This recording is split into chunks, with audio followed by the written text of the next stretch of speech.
following podcast is being brought to you by the Defy Life Podcast Network.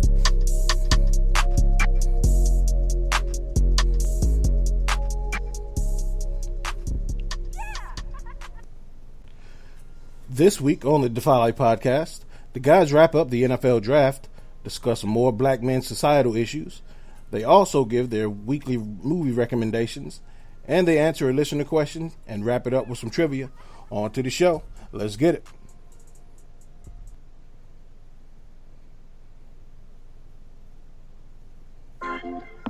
Yeah, that's what it is. I guess we gotta do it then. You alright? Chill. Pool. Out. Money. West Coast. Let's get it.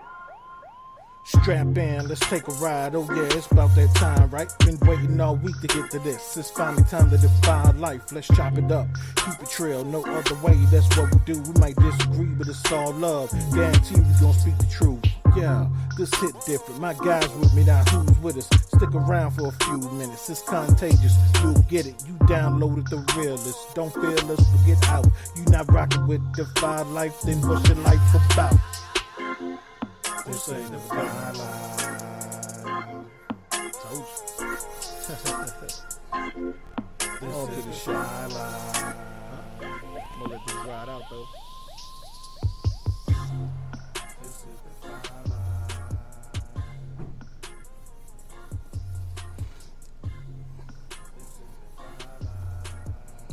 Welcome back to the Defy Life Podcast, powered by the Defy Life Podcast Network. This episode is sponsored by Bud Bottles, home of the Bud Bottle and the Bud Freshener. Please visit budbottles.com for your odor eliminating needs. This is episode 155. Y'all come on in and wipe your feet, close the door behind you. I'm your host, J.R. Glimpf, joined as always by my wonderful co-host, Thomas Stevens, Alvin Glimpf. What's good, Thomas Stevens? Man, nothing at all. I definitely can't complain. It's a nice, beautiful day. Good. Stuck my nose out there. So, true that. Yeah, that's what they all. You got a mask on. Right. Oh, come on, man. Two of them. Hey, two of them, man. I had them duct taped. Go ahead. Man, good stuff, man. Got out and got some exercise in with the kids. Yeah. Did a little weightlifting and jumping jacks and planks and trying to get it in, man. I took my son to work out about 2 days ago, and we was jogging around a few tennis courts, and bro, I barely made it one lap, and I was like, yeah, man, go ahead and finish without me. But I was saying, I got a call. I'll be phone call. You from here. Right. Watching your technique. Right. Hey, but I realized I have to address it. I have to address that because I was done, and I wasn't even done yet. And I was like, yo, I got to do something. Something. It'll run up on you. Yeah. Quick, fast. Right. No doubt. Al, what's good, cuzzo? Man, I'm good, man. Broadcasting live from the reopened ATL. Oh, yeah. You got your nails done, your haircut today? I'm waiting. Okay. I'm waiting. I sent a text to my barber, he opened, and he ain't respond back yet. I really wasn't going. I was just checking, just trying to see what he was doing. But, yeah, man, I'm not rushing to get back out there. I'm really just kind of in wait and see mode and just trying to see how it plays out. True. Yeah, man. Be careful out there, man. Yeah, man. But it is, I have gone out there to a supermarket and stuff like that throughout the week, and it is busy. Like, it is definitely, people have, I guess they had cabin fever, but there's a lot of people out, and it still concerns me because people seem to be relaxing a little bit. So, of course, we'll see how this comes out. Yeah, well, we shall see. Don't still, shoot them people away from you if you got to. Still, they can be lax all they want to. You stay on your game, man. Oh, please believe I'm out there in the mask. Right. I got sanitizer in the car. All right. I have washed my hands while I'm in the supermarket. I mean, it's just like, I'm still very precautious with it. Doubt. So, all right, cool, man. of course, this don't affect nobody out there listening, but Pooh had the bright idea for us to record earlier since we all are at home anyway. And so if we sound a little more energetic, and if we sound like daytime, then y'all understand why. We ain't recording at night right now. So, this is it's a bit refreshing because, I mean, even though I ain't, like, for one, like I was telling Pooh off the air, 8 o'clock will run up on you, man. Yo, this shit's not on me so fast. But I had to, like, tell myself, like, man, whatever you got to do, squeeze it in. If you don't get it done, you can get it done after the show. So, hey. Yes. It's the beauty of it. So that was never a possibility before. After the show was right. Sweet. Exactly. Right. Like, he had no options. Hey, a lot of nights where I would just look at my wife and be like, "Boy, I'm gonna go to sleep," because you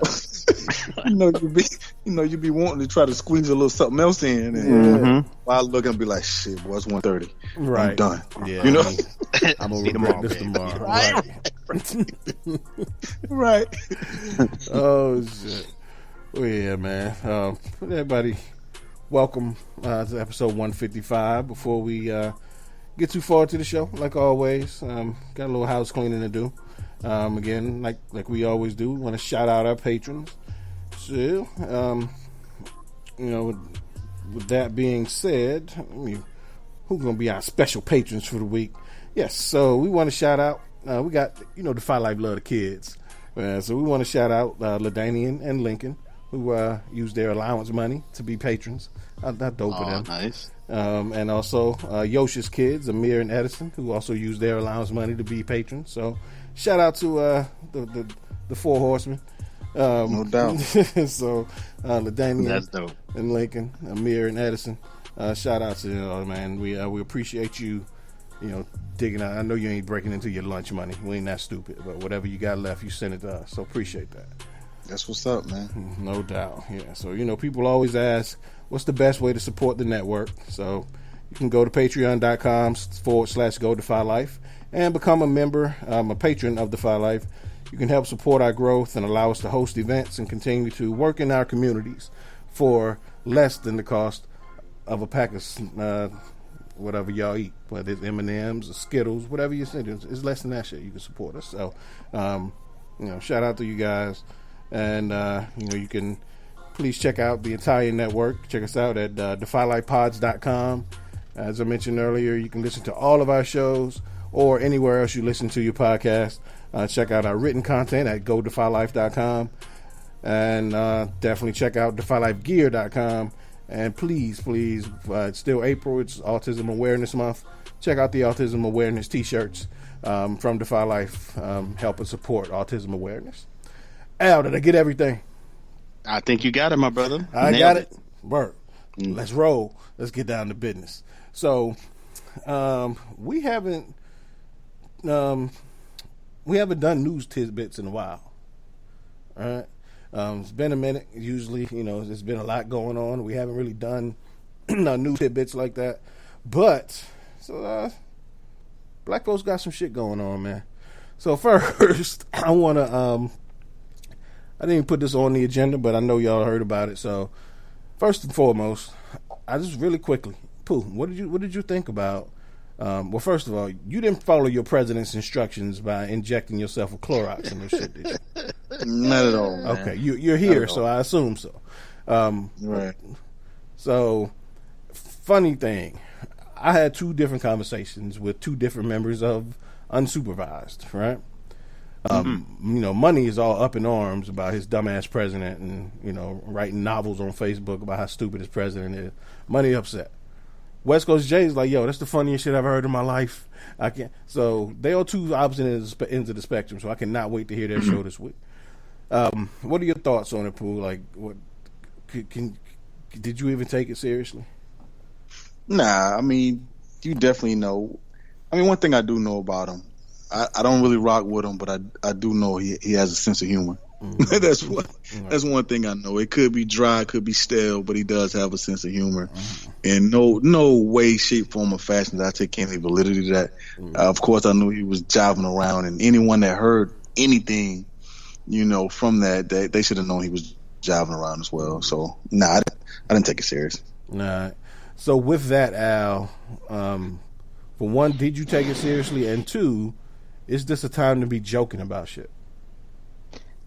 So I didn't take him. I find it hard to take him seriously in general, right? So because either he's not telling the truth, or he might be trying to make a joke or whatever. He just making the shit up, pulling out his ass. So it's kind of hard to take him seriously, generally speaking. Right. I think to your point though, well, one, when I actually saw the clip of it, it's really hard to get the impression that he's joking or he's not being serious.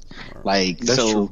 Like when you know what I mean? Like, so when you logically you think, damn, who the hell would suggest taking disinfectant like that? He had to be joking logically. But then when you see it, you're like, but he looked like he really trying to get some like help and trying to put this on the agenda. Like, yo, somebody go test this out, see if we can actually do this. Right? So that's one thing. But to your bigger point, I think it really speaks either way, one or the other. It's one of them things where you either really incompetent and you saying some dumbass, reckless shit like go take disinfectant or disinfectant, or you really irresponsible because this is not the time to be playing and joke some shit like this. So that's to me, I think, is the concern. If I was a supporter of his, like, you're not giving me no area to support you because either way you like looking real crazy right now. Yeah. Right. Yeah. And I forgot who told me this, but is it true that 30 people have died following up on that shit, trying to do that? Man, get out of here. I did not hear the numbers, but I was watching Good Morning America maybe 2 mornings ago, where it said the rise in poisons or like the calls to centers about people taking poisonous shit did increase after his statement. So, man, shut the front door. Are you guys serious? Yeah. Yes, that's serious. I think the danger is that, and he knows this, that he has a legion of supporters of people that cult-like. Yeah. Listen to him. He does. Right. So, and I guess if you look at, you have the ones that's really not, I'm not gonna say not that bright, but no, you just say it. You don't. I will.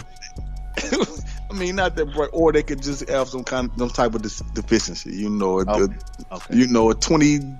third common sense deficiency. Yeah, on the 20. So I don't know, but man, that's but I could see definitely that getting to someone like that, and they'll definitely take heed of that. Yeah, I didn't even think about that. Yeah, and that's my thing, is whether he was joking or not. Like, it wasn't funny. But what is funny is the motherfuckers that listened to him and went and did the shit. Like, I don't feel sorry for them. Because, if you won't say it, I will. You dumb as fuck. If you really think, like, I'm going to inject myself with Clorox or put Ajax in my Kool-Aid. Like, no, none of that shit. That's crazy. It's good for you. You got to know better than that. So that's crazy. But like I said, throughout this whole COVID, situation since the beginning, a lot of this shit could be avoided if we would just listen to what our kindergarten teachers told us. Wash your hands, stay out of my personal space, and don't drink Clorox. That's all our kindergarten teachers told us, man. I remember hearing that shit 50 times a day. Don't drink Clorox. Don't drink that Clorox, boy. Like, I remember hearing that shit all the time. So, but I guess, we done got too big for our britches. So, I don't know. Shout out to all you people out there with a shot of Lysol in front of you. Don't do it. That's crazy. That's right. Crazy. So, next, I didn't put this on the agenda either, but I sent it to you guys right before the show because I hadn't heard of it before I sent all the show notes. I didn't see that. Yes, to check our group text. I'm looking now. So there is a we hadn't talked about. I guess it's sad. I feel like we as a group kind of got numb to talking about injustice to black folks on this show at times, because it seemed like every week there was a different show, and I felt like we were repeating ourselves to a certain extent. So we kind of, laid back a little bit, but I don't want us, for one, I don't want us to, appear that, we've gone blind in situations. And two, if some shit is so egregious, we have to talk about it. So there was, let me get to the article. So there's a 25-year-old black man in Brunswick, Georgia. And that's another reason why I want to talk about it. This is in Georgia. And it was Ahmaud Arbery. He was taking a jog like he normally does through the town, and he passed by as a 64-year-old white dude named Gregory McMichael.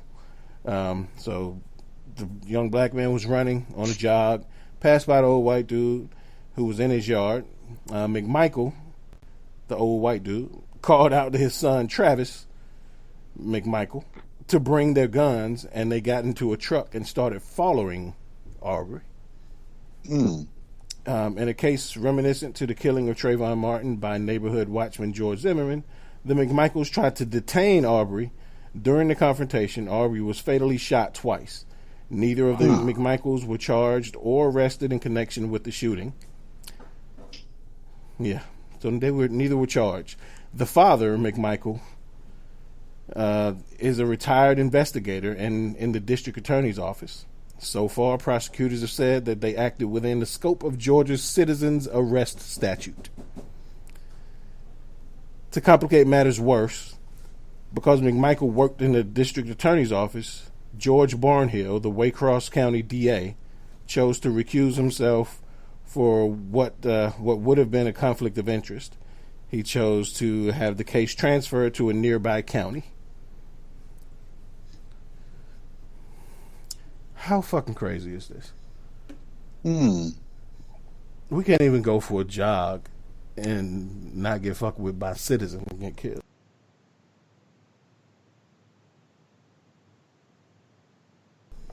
Al, so again, I'm mentioning this. This is in Georgia, so I don't want to touch on this. We already know how we feel. I can take that for granted that y'all kind of feel like how crazy this shit is, right? Right. What do you think? Like, is there any wiggle room for the just comply crowd, or the if you just follow the law, you can? Is there any wiggle room for those groups of people, the Oakley Shades folks, to come out and give their instructions to us and tell us how to live by their rules? I don't think so. I can't figure out any way there's a wiggle room. I don't think so. I think some people are just set in their ways, and unfortunately, change would come if it was to impact them directly or something. But just because of how probably how they was raised, or who they grew up around, whatever, no, I don't think so. I think these people are just stuck. Right. Yeah, absolutely. And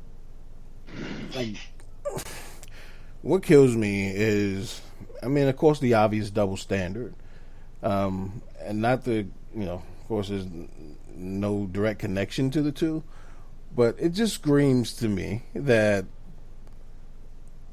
like, for all the idiots that are protesting and comparing themselves to Rosa Parks because they are tired of being quarantined, nobody's... That's funny. Right. But nobody's telling these people, like they tell us, when, how, and where to protest. They don't. I don't know where that crowd is. So same for this is nobody's telling white folks where they can exercise. unless you Tom Brady and you decide to go into a closed park because you Tom Brady. Did y'all hear about that? No. Yeah, so Tom got to Tampa and was like, fuck it, I'm going to break the law. So Tom, went into a park that was closed because of the quarantine and decided to go work out. And they called the cops on Tom. They escorted him out. Yeah. And then a week later, Tom was trying to go to Byron Leftwich's house, who was his offensive coordinator, and walked into the wrong house and got the cops called on him again. Oh, he would have got shot. Yeah. That was Jameis Winston. Right. Jameis shot Tom. Reading about. All right. So, and then with that, Tom, he was in the wrong house, and then with that, it's against the rules, NFL rules, for him to be in association with his team at this point, because no teams can congregate or go over playbooks or do anything like that. So the fact that he was going to meet with his offensive coordinator, the Bucs are likely to get fined. Right. Welcome to Tampa, Tom. Tampa. All right. Dang. But didn't want to get too far off subject. But yeah, so it's kind of like, nobody told Tom Brady that, you can't go for a jog. They just told him you can't go to the quarantine park. We can't even jog through neighborhoods, in the cities that we live in. Like, it's ridiculous that, I can't imagine, in any part of this country. First of all, white folks ain't trying to jog through a lot of black neighborhoods in this country. But when we try to just genuinely go get our exercise on, we get killed. Right. That's crazy. I think this is Los's cousin. Oh, really? Yeah, because I know he was telling me something about it. Huh? Los? Yeah. No, Los from New Brunswick. He's from Brunswick. Oh, okay. And he just told me that his cousin, was killed. But I'm gonna call him and ask him. But so that's how they tried to tie it up, right? Mm-hmm. So they saying he was wearing white t-shirt, khaki shorts, and Nike sneakers, and a bandana while exercising, right? Yeah. And then they're gonna say later on in the article saying the day before, it was a black guy wearing khaki shorts and a white t-shirt and a bandana in an abandoned building. Right. And 911 was called. Right. Now, first off, does that mean you get to just shoot folks if you think it's somebody? Right. Even if that's true. Okay. That don't mean you just go shoot folks because you assume, because it's highly impossible that it's two black dudes wearing a white t-shirt in 2 different days. That shit never happens. Imagine that. Right? Imagine 2 black dudes wearing white t-shirts and saying, and like, nah, that don't happen. But again, like, that in itself shows how much they dehumanize us.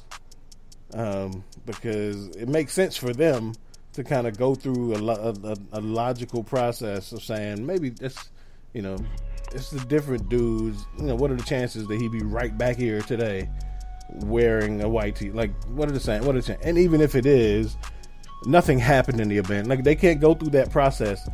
They skip by all that logical shit and go right to, oh shit, we got to kill this nigga. Like, how disturbing is that shit? So, it sounds cliche and I'm really sick of saying it, but, all condolences and prayers up to his family and Pooh. If that is Los's family, man, tell him we praying for him. Definitely. Definitely. So, yeah, man. And then lastly, in our news tidbits, did want to. So there's an article. There's been, and I just want to kind of see if y'all been feeling the same way.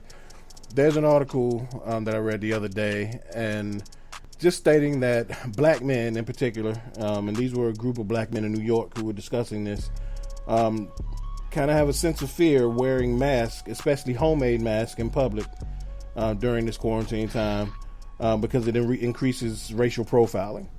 Does that thought cross your mind at any point when you go out that you may be pinpointed or you feel like you have to? Because one dude said, whenever I go out and I have to wear a mask, I always take my dog with me. I have a little dog and it's a cute little dog, so I always want to take my dog. Another dude said, when I go out and I have to wear a mask, especially if it's not like a store-bought mask, something like if it's a scarf or anything, I have to put over my face. I always make sure I take my son because he's 3, he's cute, and he's biracial. So it kind of eases people's, right.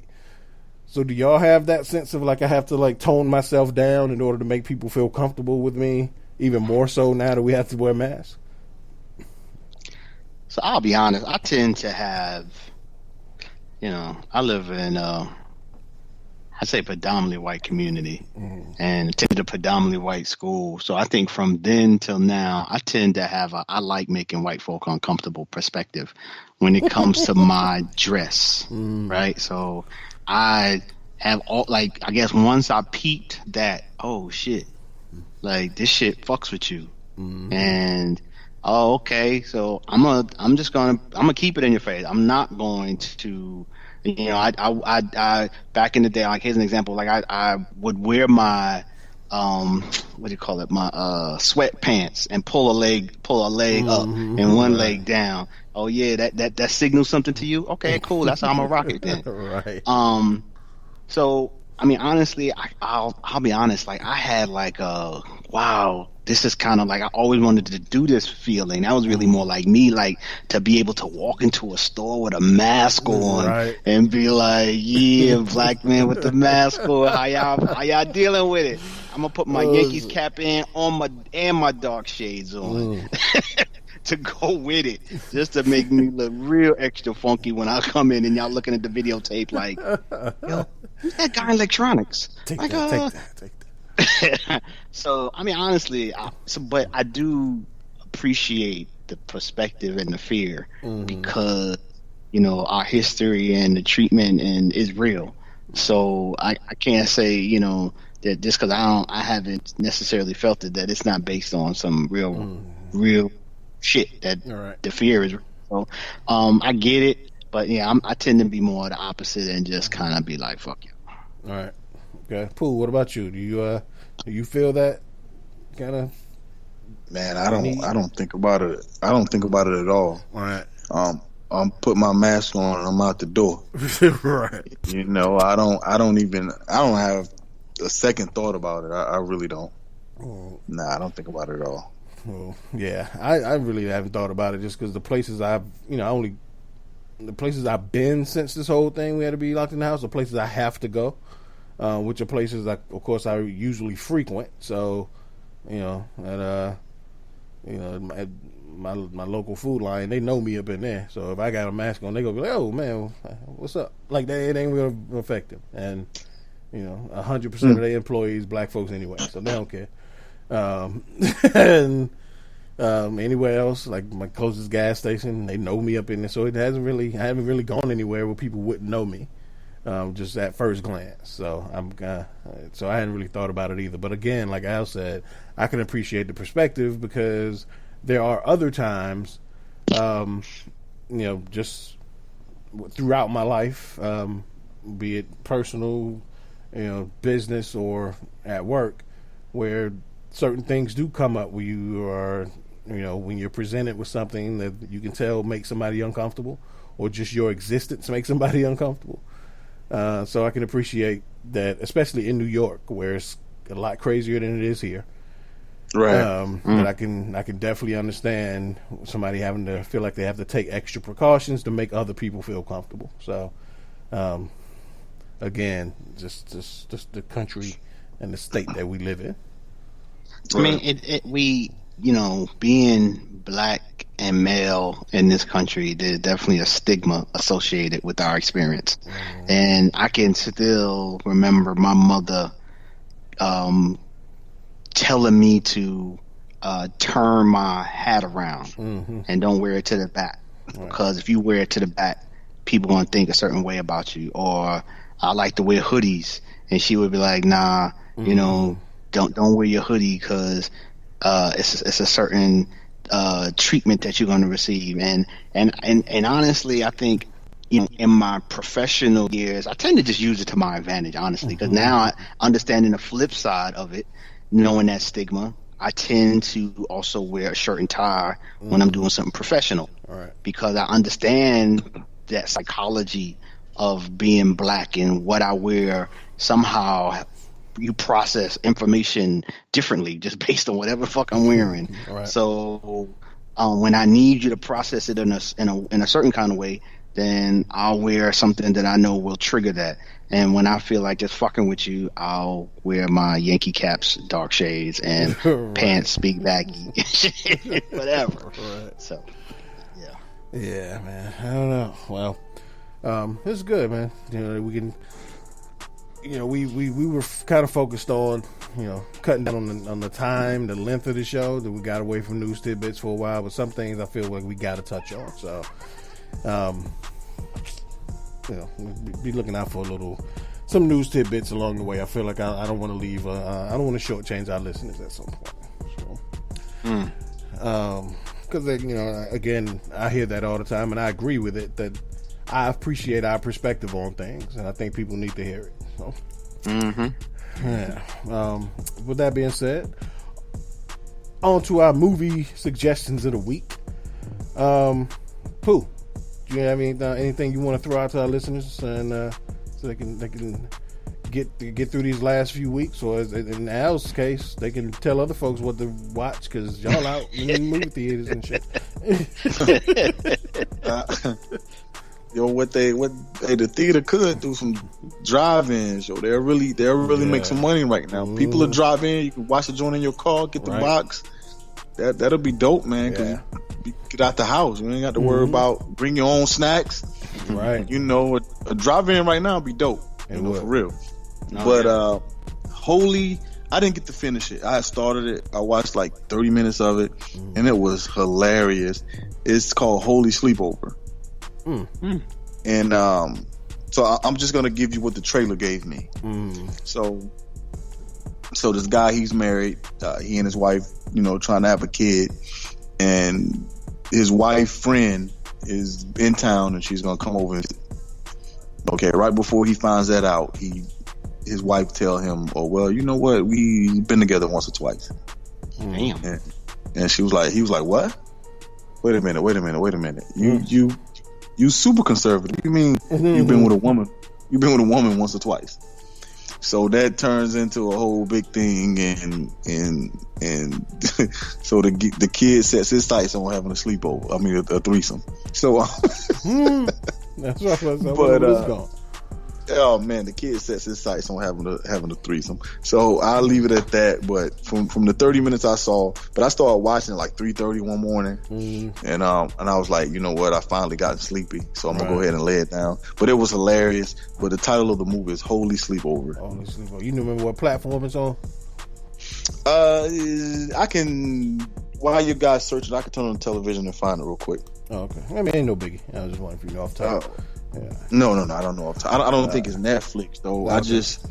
It's one of them, them streaming places that's where you getting over with. Right. Okay. Because I think it's probably in the movies or something. Yeah. Cool. All right. Yeah, I'm gonna check that out. Al, what's yours for the week? While you out gallivanting and frolicking in the streets, what we need to be watching? Al on mute. You must don't realize it. Must do. Yeah. I didn't realize. So while I'm chilling in the barbershop and I'm trying to get, this movie to play while I'm getting my hair cut, right. These are the new movies. But honestly, first let me just say, generally speaking, like watching a few movies this week, like there's a lot of movies that are just not good. Right? Oh man, yeah. We gotta series are better than movies nowadays, and that's just kind of disturbing, right? But so I'm kind of like all of us, as we're flipping channels and you just get stuck watching some old movie that just like, oh damn, I forgot about that, right? Because you ain't got much to do nowadays. The movie that happened this week that I just kind of ran up on and was like, damn, I forgot about this joint right here, was A Thin Line Between Love and Hate. Oh man, right. And it's a 1996 comedy, a Martin Lawrence movie. A young Martin Lawrence, so that's kind of ill to see. Like, it's like looking at it, I was like, oh damn, right? A young Bobby Brown, a young Bobby Brown. Right. Lynn Whitfield, Regina King is in it. Yeah. Della Reese. So I mean, it was kind of cool to just kind of go back. And then again, like I've said before, watching old movies, I just kind of can't help but think like that's what was like going back into that time and then trying to appreciate like that was the perspective of the time and how much things changed. And like, so even the movie itself, like at the time I thought was a pretty decent movie, like, yo. And then now I'm just like, it's basic as hell. Right. Like, it's like, wow, that's pretty basic. And at the time I didn't see any of that, and I, just how there was not a lot of development of characters or plot. It was just like, bam.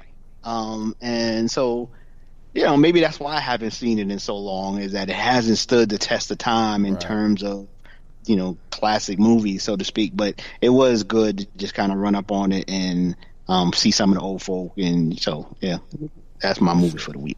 Yeah, like good or overrated or whatever, like stale due to, not standing the test of time, whatever it is. Y'all go check that out. That's a classic.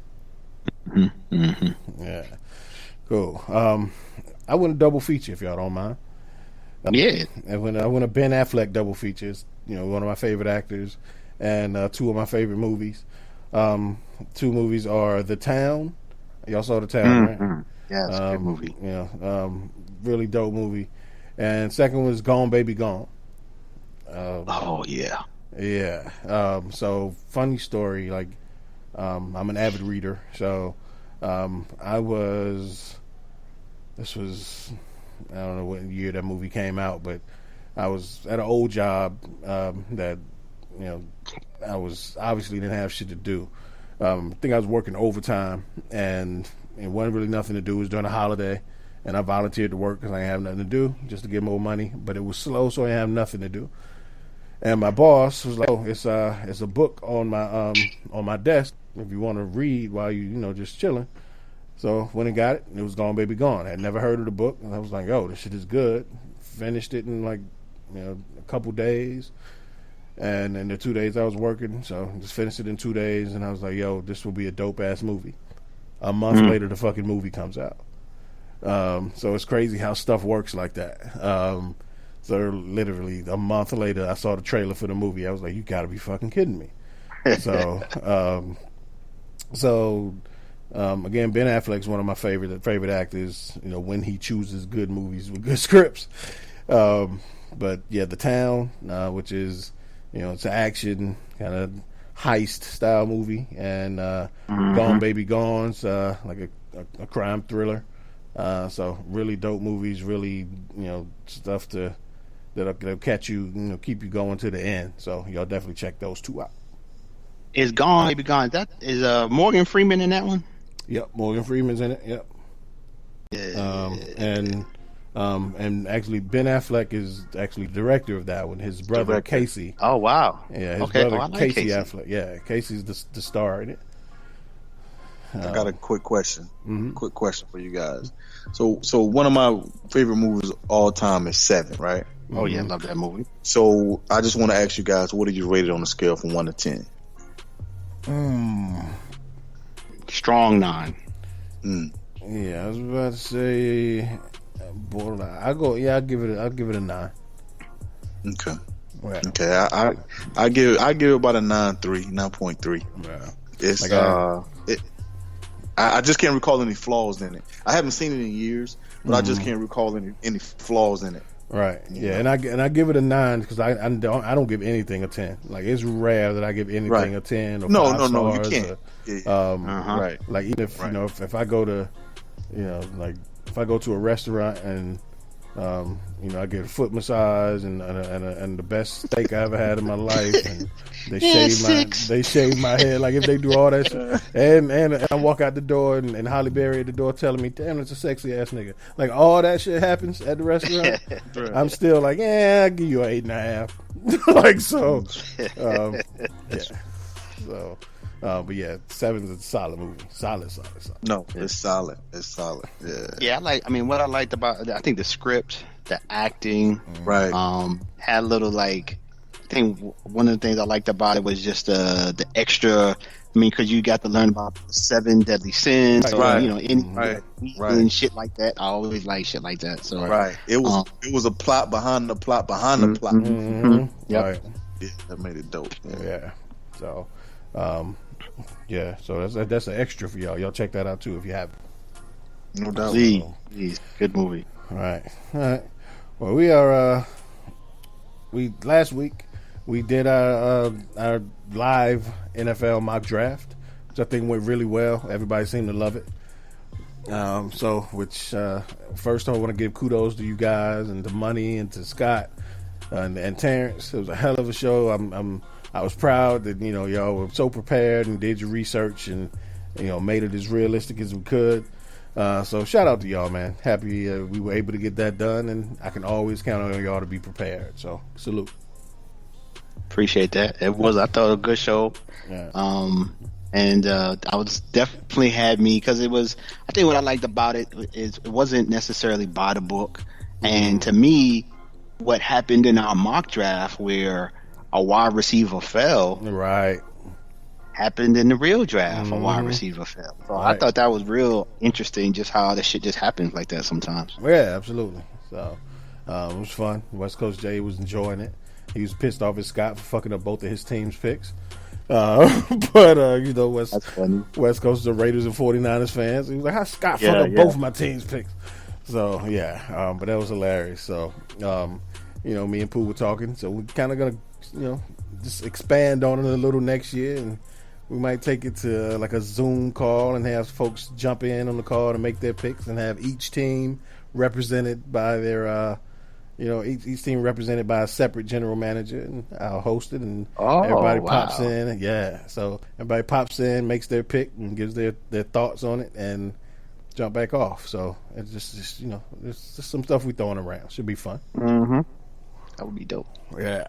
So, but with that, the actual draft happened last week. Again, it kind of snuck up on me, I guess, with it not being, with the changes and with everything else going on in life, the draft itself kind of snuck up on me. And I was like, oh shit, it's time to watch the draft. So, it was good. I actually enjoyed, it seemed like to me the draft kind of moved smoother and faster, and without them trying to do so much on the broadcast, with it being virtual. It did. Yeah, I agree. And I think they kind of kept it simple, and that helped. Yeah, and they engage people with more. the less is more. Right. So, I mean, I know they have to make their money with these events, but I hope they kind of learn something from that. I think it's going to be interesting to see where a lot of these shows and productions go in the future, realizing that, they can do a really, really good job and people can be at home. It's just, I think it's going to be interesting to see which way they go in the future. Right. And I think, because the draft, this is the first one, it's the highest rated draft watched ever. And it was, I think 30% more people watched than last year. Right. Partly because a lot of those people who would be there had to watch at home, but that ain't 30%. That ain't a 30% increase. So there's, I think more part of it was also, I was gonna say part of it, more people at home, right? More people were desperate for sports. Yeah, and I think, like the kind of like with the NFL ratings in general, there's less people going to games and more people watching on TV now. Like attendance is dropping, but ratings are going up. So, people, you can get a good experience watching it at home without going broke. So. Now think of the league from an expenses perspective. They're like, so you telling me we can do the same production right, without having to rent out a building, right, without having to pay for security.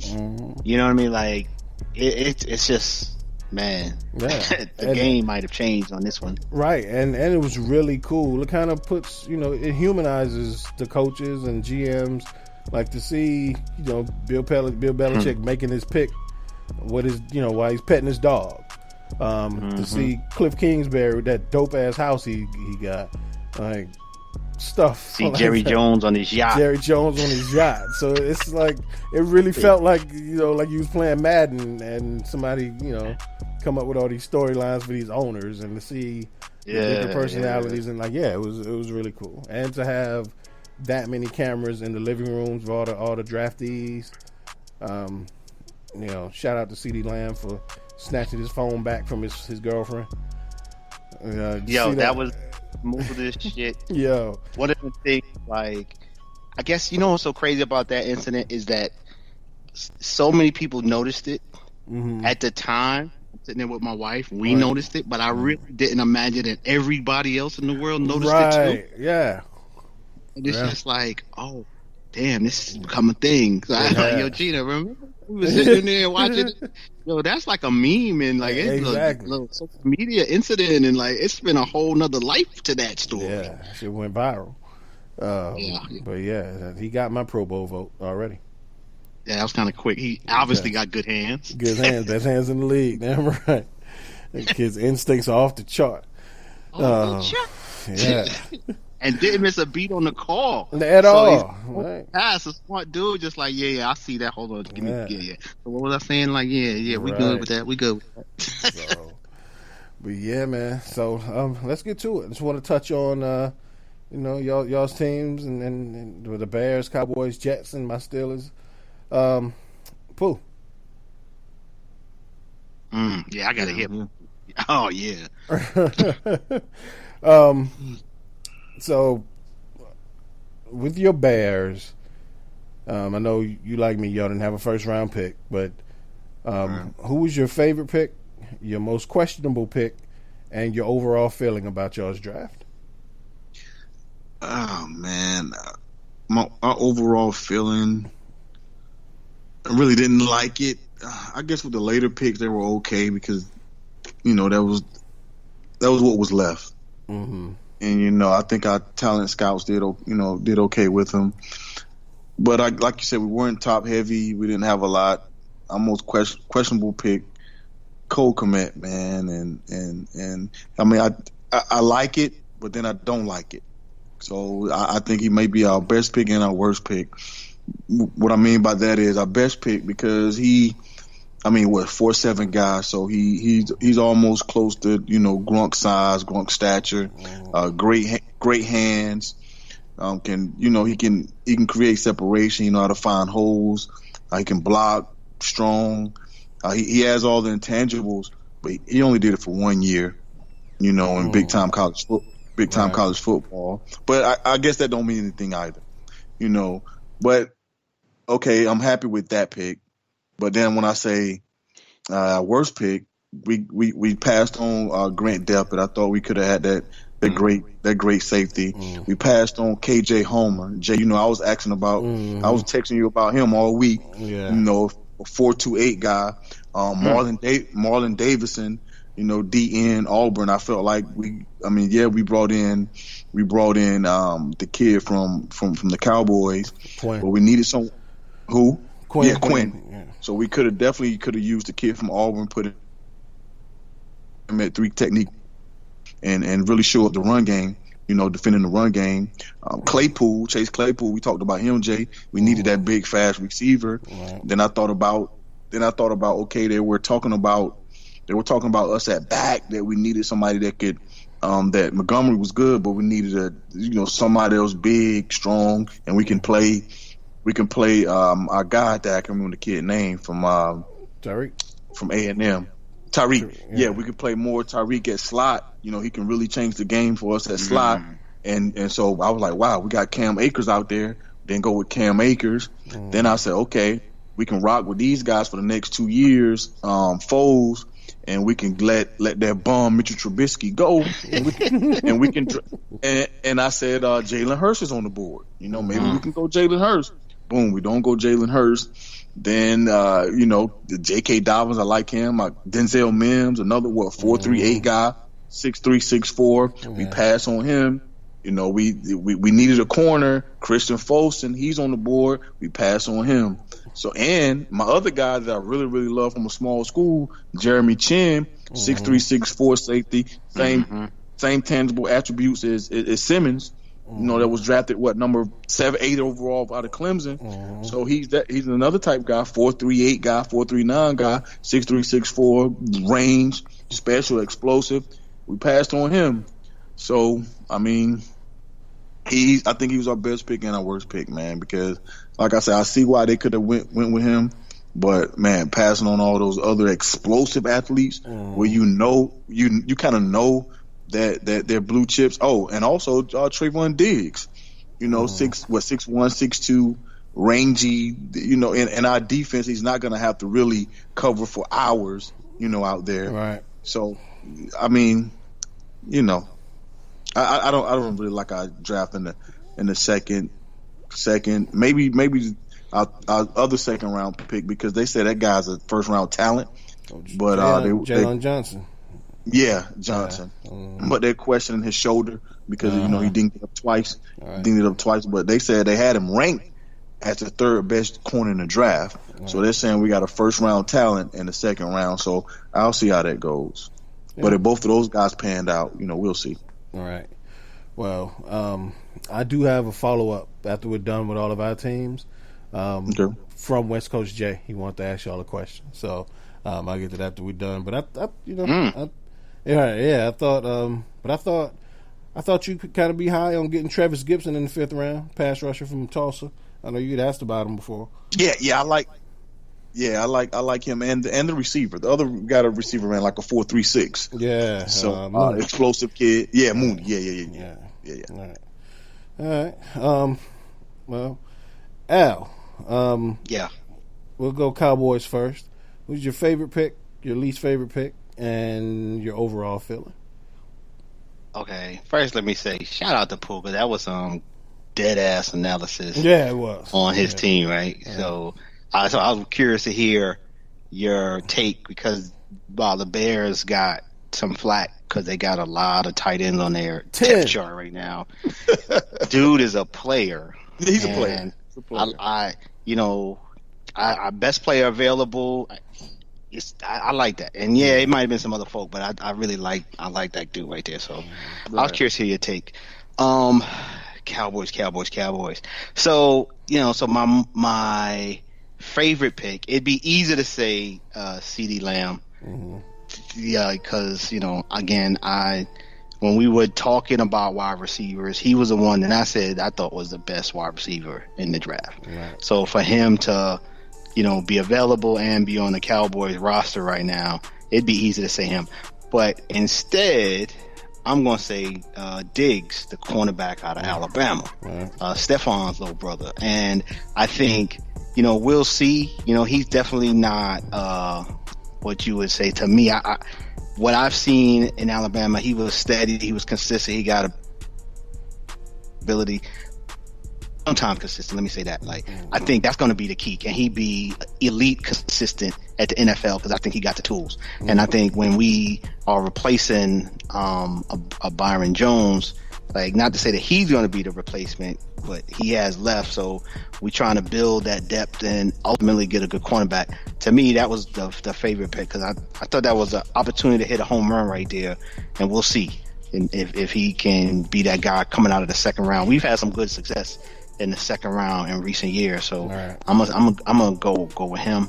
My most questionable pick was the quarterback in the 7th round, and not any particular reason, just because, but beyond the fact that I just feel like quarterbacks of that ability you could have got as a free agent probably. Right. So I wonder if there was anyone else you might have wanted to try to snatch in the 7th round. But, I think that's really me nitpicking, honestly, because I thought the Cowboys had a really good draft, man. Overall, as it was playing out, I think, they got a lot of high value for their picks and going by best player available. And I think we said this, that while, in some of the positions there was really, really good elite players, but we saw a lot of depth in this draft. And I think what happened because of all of the wide receivers, tackles, quarterbacks that got picked, some players just happened to fall. Cornerbacks was another popular position. So some good players just happened to fall in some rounds, and we benefited from that. Right. I think with CD, Trayvon, and even the dude out of Oklahoma, the tackle. Gallimore. Yeah, Gallimore. Like, some people saw him in the second round, and we got him in the third. Right. So I think that was kind of the story of our draft. I think the center out of Wisconsin, in a year or two, we're gonna hopefully, put him in to be our center. We got to replace Frederick for the long term now that he's retired. Reggie Robinson, I think people looked at him as he could have gone a little earlier. He was injured, so we'll see what he turns out to be healthy. And the one thing I would say I'm not certain about, but what I'm reading, maybe we did get lucky, was a pass rusher. Pooh, you mentioned that we lost Quinn, and I think that's a hole. I mean, we are hoping Gregory comes back. We signed Smith, the dude with the legal problems. So we got some possibilities, but I thought the draft was possibly a way we could get another person as a possibility. So we got a defensive lineman out of Utah, Bradley Anai. Yeah. So what I see on tape, he looked like he might have some speed, little twist and bend to his game. So I think we had a really good draft. So I like what I see early at the top, and hopefully some of those other ones in a year or two will pay some dividends. Cool. Like, good draft overall. Al. Yeah. The kid, the quarterback, 2018, 2017, he threw for 45 touchdowns, 18 picks, and he ran for over 1,000 yards. Mm-hmm. Go ahead, Ben DiNucci. Right. He's an athlete. Yeah, he's an athlete. Okay. Yeah, and he transferred to James Madison from Pitt. Yeah. So from Pitt. One of those guys who transferred down, didn't win a starting job, and went somewhere where he could play. So he can play. Yeah. Okay. All right. Well, that's if that's the case, and we were able to get a quality backup, because I think that's when you look at our team as a whole, I think that's been a big hole in our team the last 2 years, but Dak has been healthy, so it hasn't been a concern. Right. Mm-hmm. But we got Cooper Rush as our number 2, and he okay, right. but he ain't somebody we trying to win games with. Yeah, not on a consistent basis. Yeah, so, and I've heard, of course, it's rare that somebody develops like that, but I've heard the Ben DiNucci, Tony Romo comparisons. So, okay. So hopefully he'll develop into somebody, and because again, and the thing about the Cowboys is they're not afraid to take a rookie and make him their second string quarterback and put them behind Dak and say, we going with you, we keeping you. Mm-hmm. So we'll see. All right. Well, cool. Well, moving on to your New York Jets. What was who was your favorite pick? What was your least favorite? Your most questionable pick? And what was your overall feeling?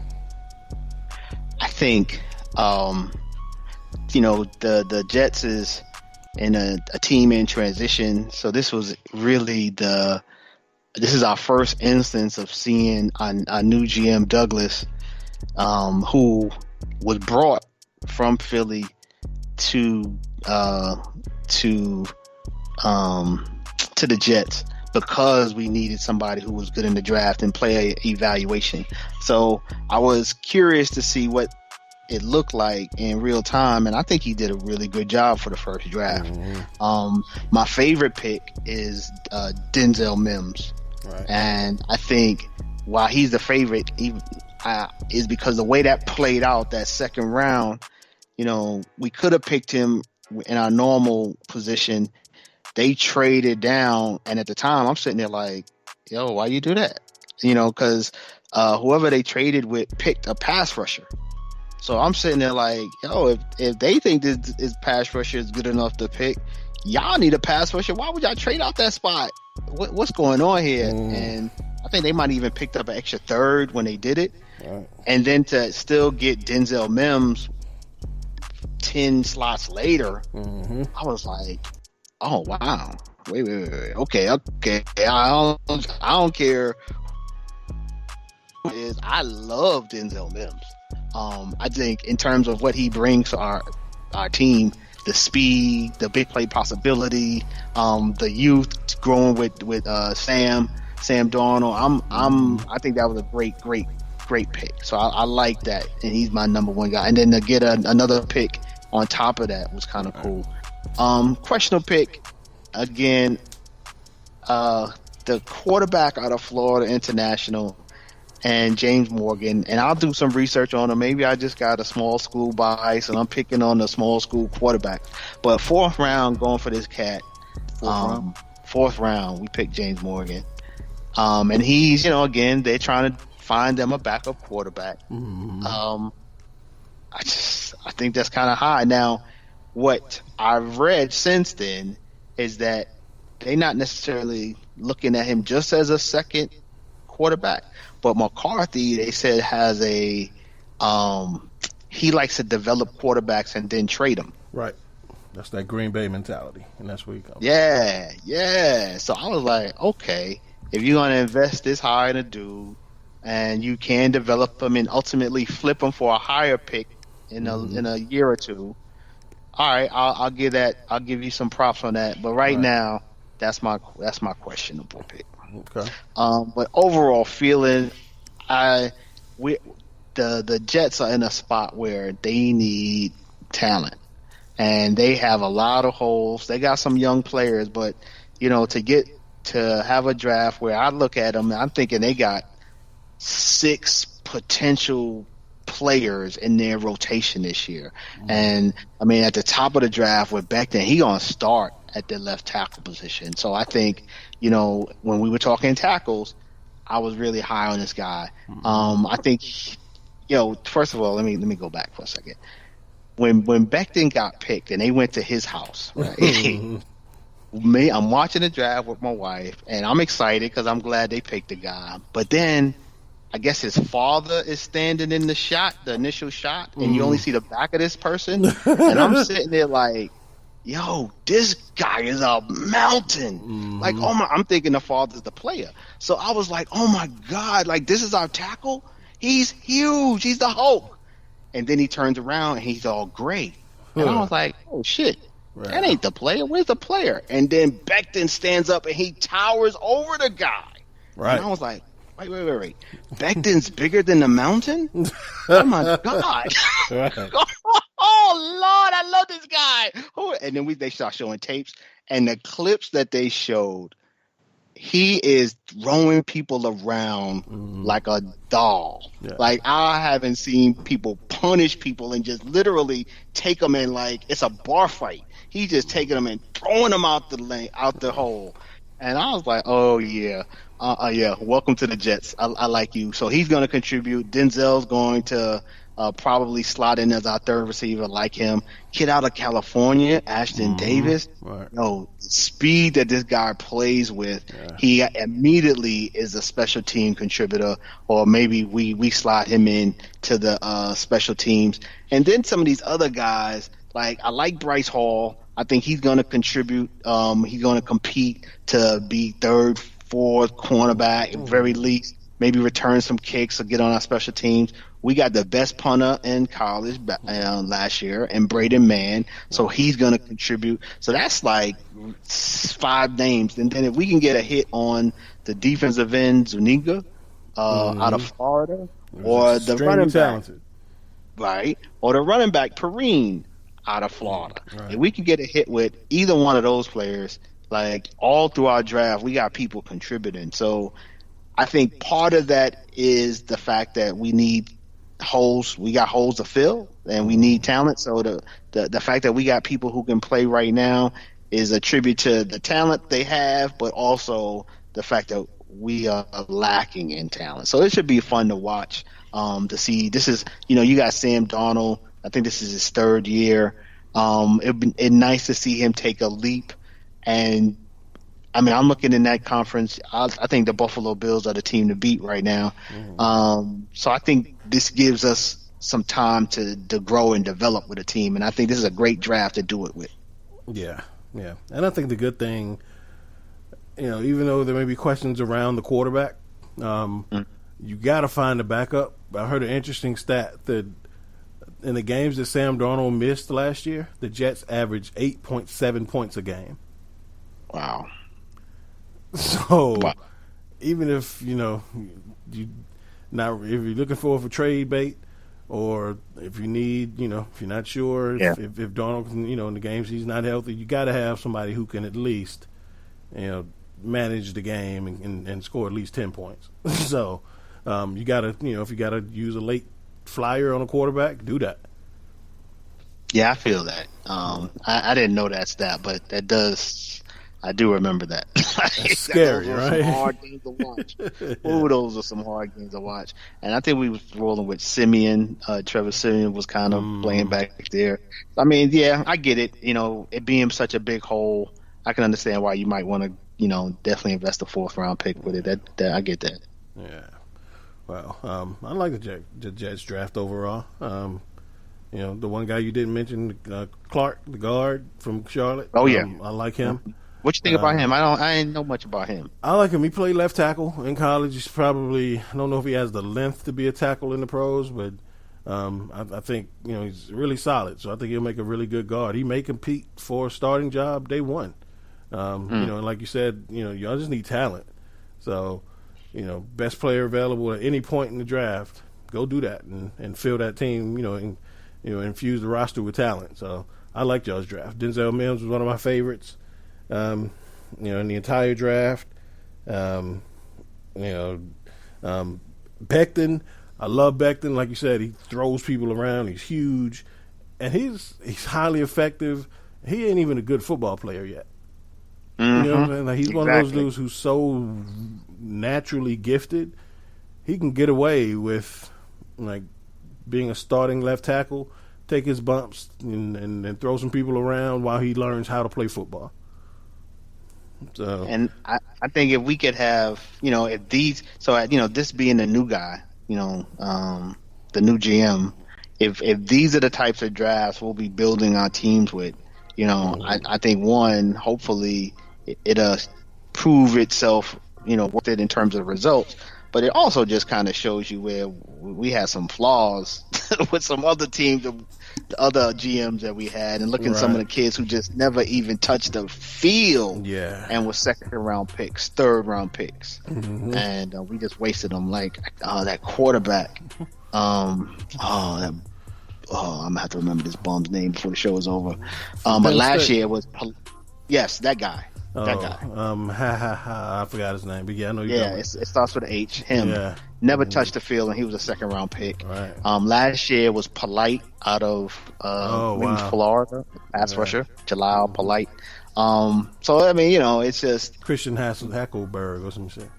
Him. Yeah. When you have the 2nd, 3rd, 1st round, you just want to get people who contribute, and for them to never even touch the field.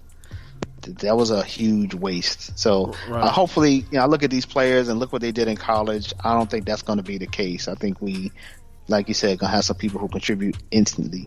Yeah, really good. My Steelers, man. First off, with the it's the first time in my lifetime that we didn't have a 1st round pick. So I had to get kind of get used to that and talk myself into it being okay. I'm so accustomed to, day one, letting that crescendo build up, and then it's like, oh shit, it's our pick. So, I had to get accustomed to the idea of not having a 1st round pick. And then, shout out to Lincoln, man. He watched the entire draft with me. He tried. It's funny because he tried to do it last year, and he didn't really understand how the draft works. He didn't really understand that the draft is really just a bunch of dudes in a room calling out names, taking roll. So he was all excited. And last year, of course, we traded up to the 10th pick and got Devin Bush, and he was like, "Oh, that's enough for me. I can't do this shit." So he actually sat and watched the entire draft and enjoyed it. So shout out to Lincoln. And even he had to like get like when I broke the news to him that we didn't have a first round pick, he was like, "Oh, really? We didn't even got a pick tonight." So he stuck around and he made it through all the way through day 3. So, so what I did was when the 18th pick came, I just watched Minkah Fitzpatrick highlights and made myself feel better. And I felt a whole lot better because there's not a player in that first round that if you said, "Hey, we'll trade you this dude for Minkah," I'd take him. Especially the dude that Philly got with the 18th pick. And I mean that Miami got with the 18th pick in Austin Jackson. If you tried to make a head-up trade for Minkah, nobody would take that trade. So I was happy with that. And to get Chase Claypool in round 2, if Chase Claypool was, and it's funny to say this because he went to Notre Dame, but if he went to Alabama or LSU, he'd have been a first-round pick easily. But Notre Dame with their shoddy quarterback play, and nobody really pays attention to their offense like that anymore. But to get somebody, and I'll say this as well, anybody that we picked was not going to be an immediate starter because we don't have many holes. Like every player that I went through in like my mock drafts for the Steelers, I was like, I could think of somebody, and just as quickly I could talk myself into why they shouldn't be picked. Because of course, with a running back, I don't believe in taking running backs to groom them. They're more plug and play guys to me. So didn't want a running back. I think it's too early to go quarterback. Like, you're not going to get Ben's replacement in the second round. Anywhere else, offensive line, I was like, we address that in free agency. Tight end, we got Ebron, so there's nobody. So I was like, just go for, best player available, best athlete available. So if you're trying to, looking at receivers, and also, you can play 4 or 5 receivers at one time. So that rookie's going to play. So to get somebody who essentially has the same measurables as Calvin Johnson, I'm good with it.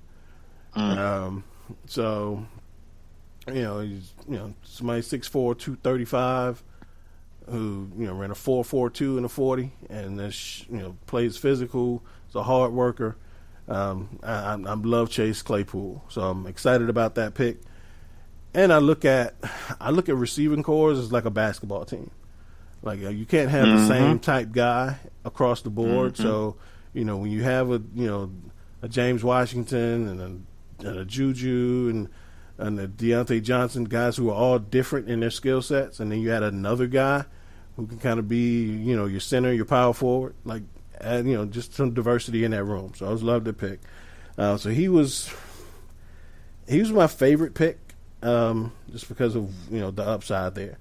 My most questionable pick, I would have to go with Carlos Davis, our 7th rounder, just because of when they decided to address. Like we lost Javon Hargrave in free agency, so if you're gonna address the nose tackle position when all you have on the roster is Dan McCullers, you may have wanted to address that earlier.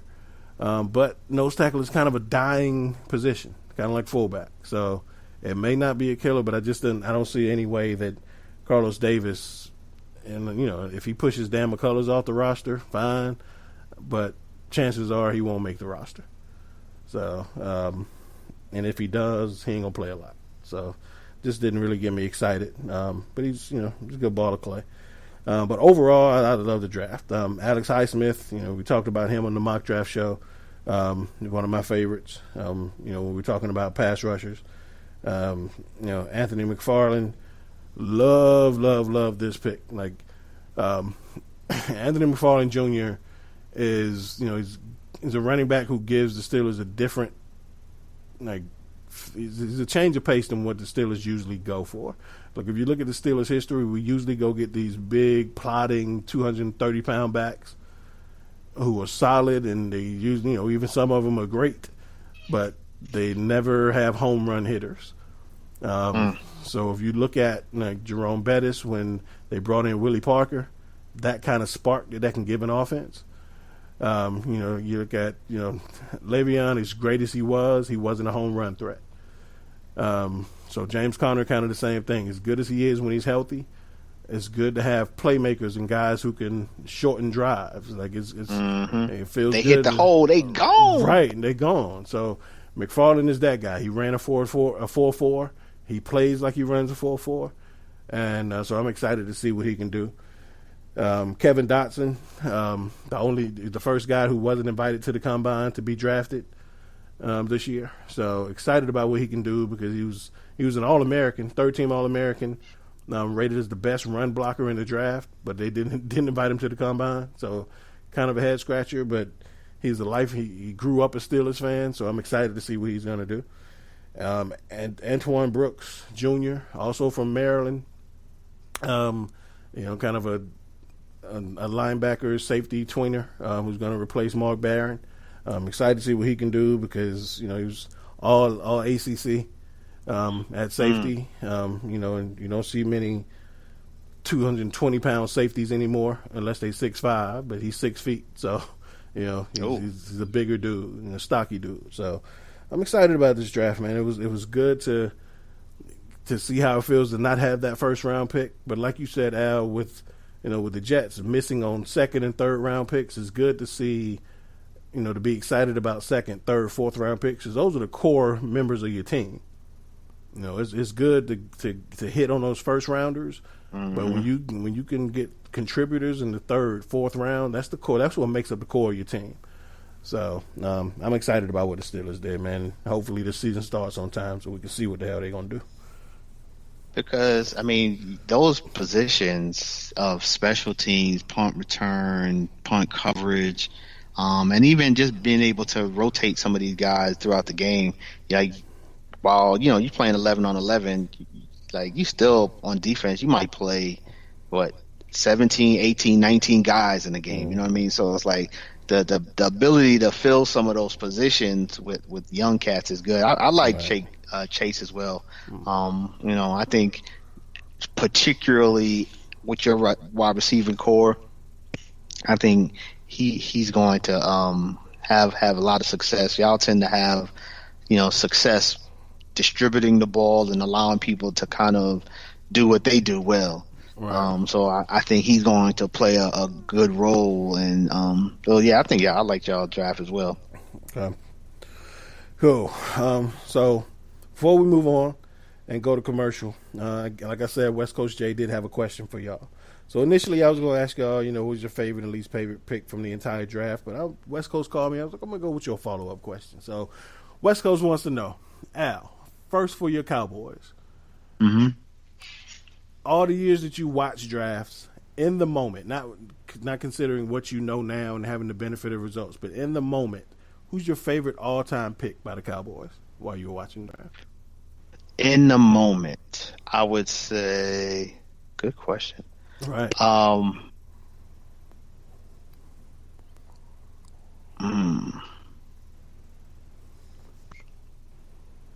let me think about that. Yeah. Could be somebody that I was liking in college, and I know who wasn't. I know Randy Moss broke my heart. I will say that. Right. I was hoping we could snatch Randy. Let's see. Who have we drafted? I was like, hell yeah.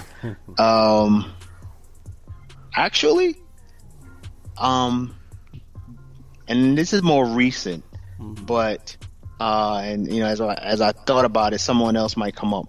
But Jalen Smith was somebody that when we drafted him, I was like, hell yeah, right. Because I remember him at Notre Dame, and to get him in the second round, I was very, very, very excited, even though I knew we'd have to wait.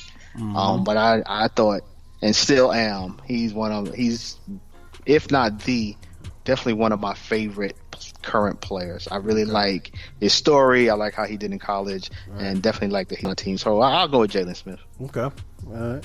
And how about the Jets? Anybody stick out? Who sticks out for the Jets? Other than Christian Hackenberg. That's more. That's a good question. Who have I? Keyshawn. Okay. Keyshawn. Yes. Right. Liked him in college.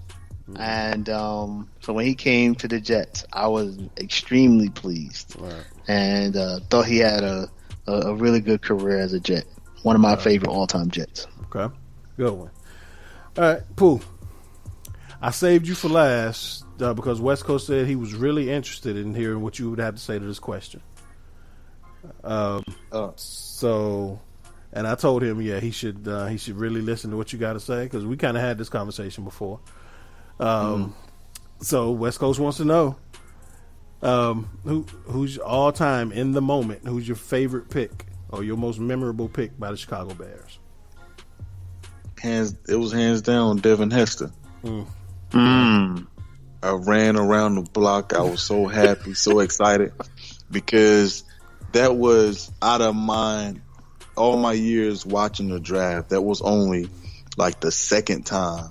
Well, actually, the first time. That was the first time that we drafted someone that I wanted.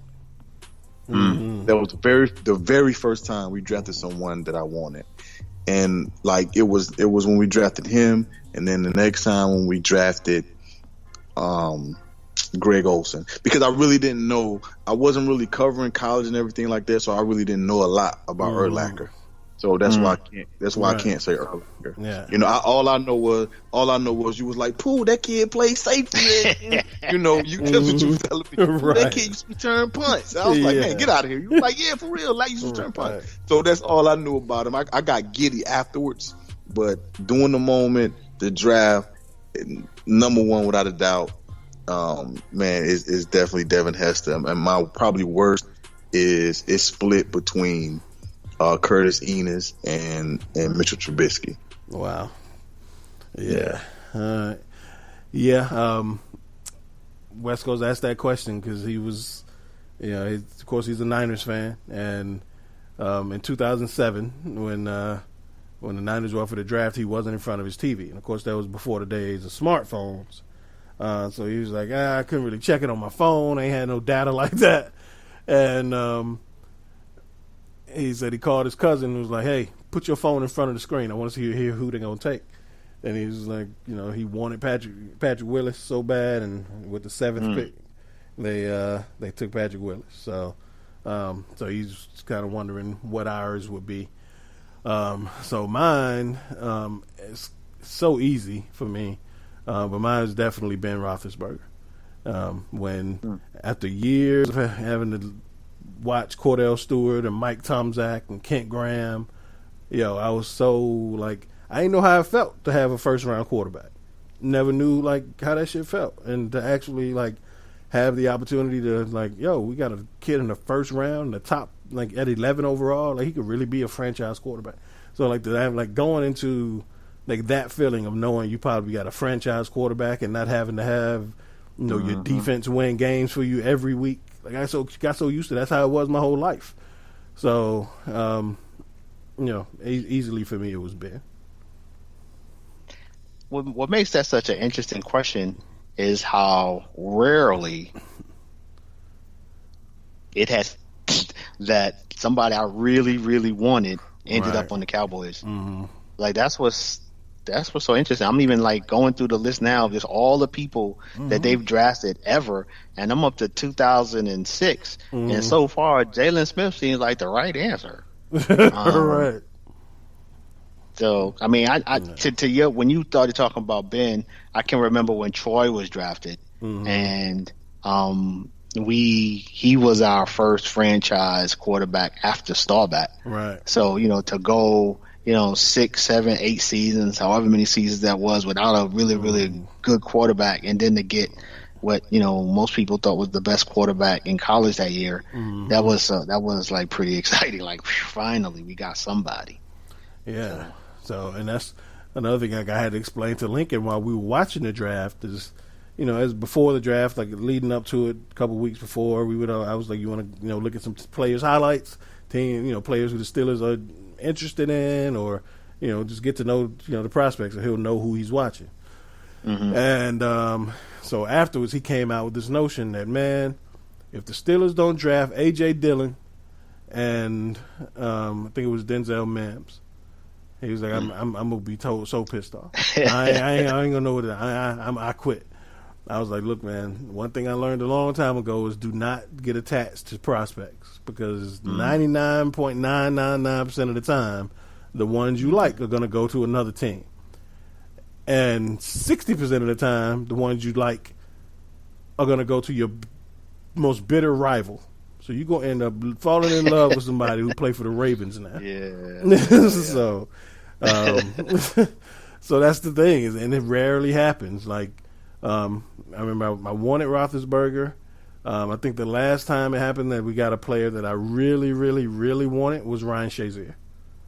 One that I was like, there's a chance that we'll get him, and he's like that good. Of course, everybody wants the guy who goes number one, but that shit ain't realistic. Right. So, yeah, man, it was a damn good question, West Coast. Hey, before you jump out of there, Jay, I just want to say that the time that my heart was most broken out of passing on Sean Marion, Sean Merriman, and just all the great players, the time that the Bears broke my heart the most was last year, or the year before last, by not drafting Deshaun Watson. Of course. They broke my heart the most, like ever. Like that was the time that I really, really, really considered going out of my front yard, putting gasoline on my Brian Urlacher jersey, and putting a torch to it, because I was shattered, man. I felt like my wife had left me. I mean, I was crushed. So, I was crushed. Question: I was crushed. What hurt worse? What hurt worse? Was it not getting Deshaun Watson or actually getting Mitch Trubisky? Like, because it would have been one thing if you didn't get Deshaun Watson, but you got Saquon Barkley. You know what I'm saying? But so knowing now how bad Mitch Trubisky is, did it hurt worse then not getting Deshaun, or does it hurt worse now knowing how much you wasted that pick? Yeah, definitely. Just how much we wasted it, but in my mind, and just watching game after game, like I felt like I knew who Deshaun was. I knew what Deshaun was going to be. So I felt like he was a can't miss prospect. That's what I felt. And I feel like this guy getting paid, $600,000 a year, he should know Deshaun Watson is a can't miss prospect. Right. You know what I'm saying? Yeah. So, yeah, man. I was shattered. Still shattered. Wow. Well, we're gonna jump into a commercial really quick. I know we late with the commercial, but we'll jump into a commercial and we'll come back with I got a buy or sell, and then we'll jump into trivia. We'll be right back.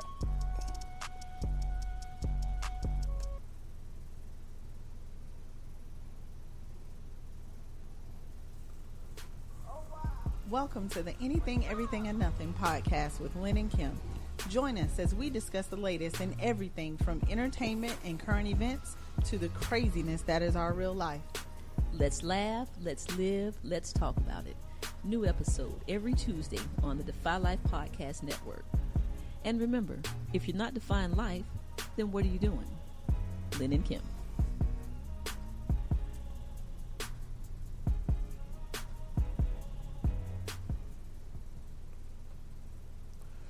Welcome back to episode 155 of the Defy Life Podcast. It's J.R. Glimpf here with Alvin Glimpf, Thomas Stevens. We just wrapped up our review on the 2020 NFL Draft.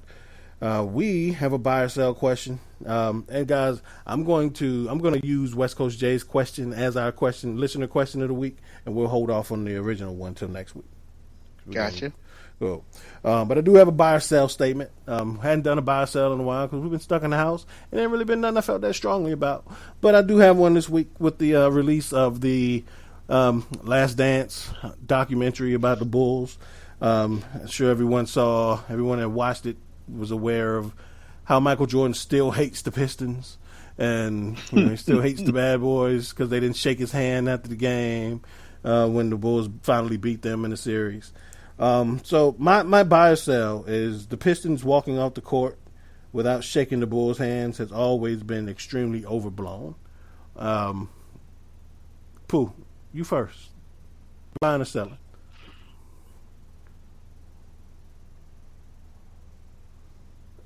Are you on mute, sir? All right. Well, Al. Guess I guess he's on mute. I guess it's Pooh like, I ain't buying or selling. Fuck you. You talking about Michael Jordan. So, talk about Michael Jordan. Right. I ain't commenting. In the famous words of Keon, fuck Michael Jordan. But nah. Michael Jordan. All right. Well, Al, on you then. Do you buy or sell that statement?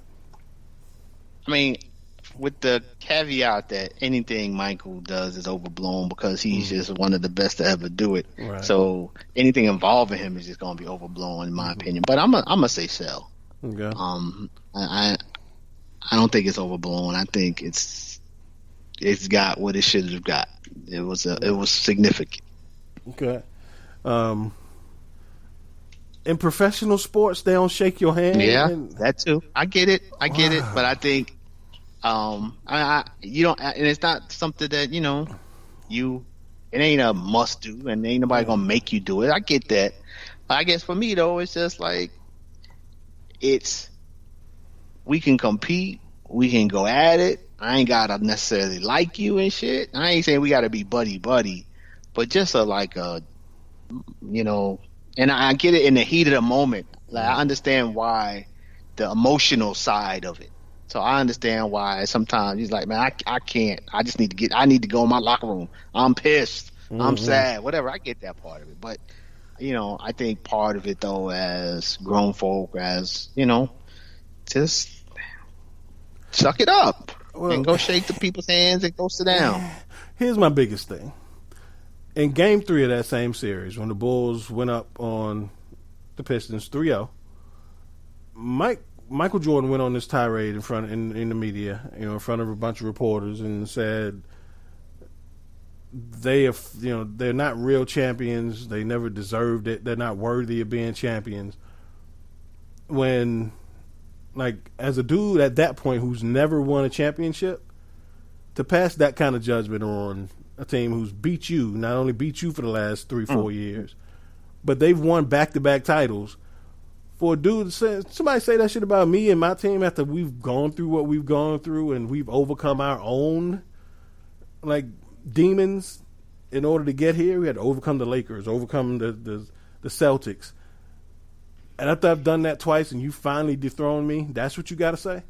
I ain't shaking your hand either.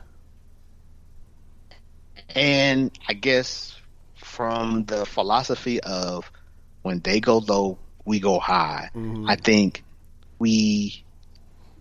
while we can understand and appreciate why people don't respond and go high and rise above it, I get that.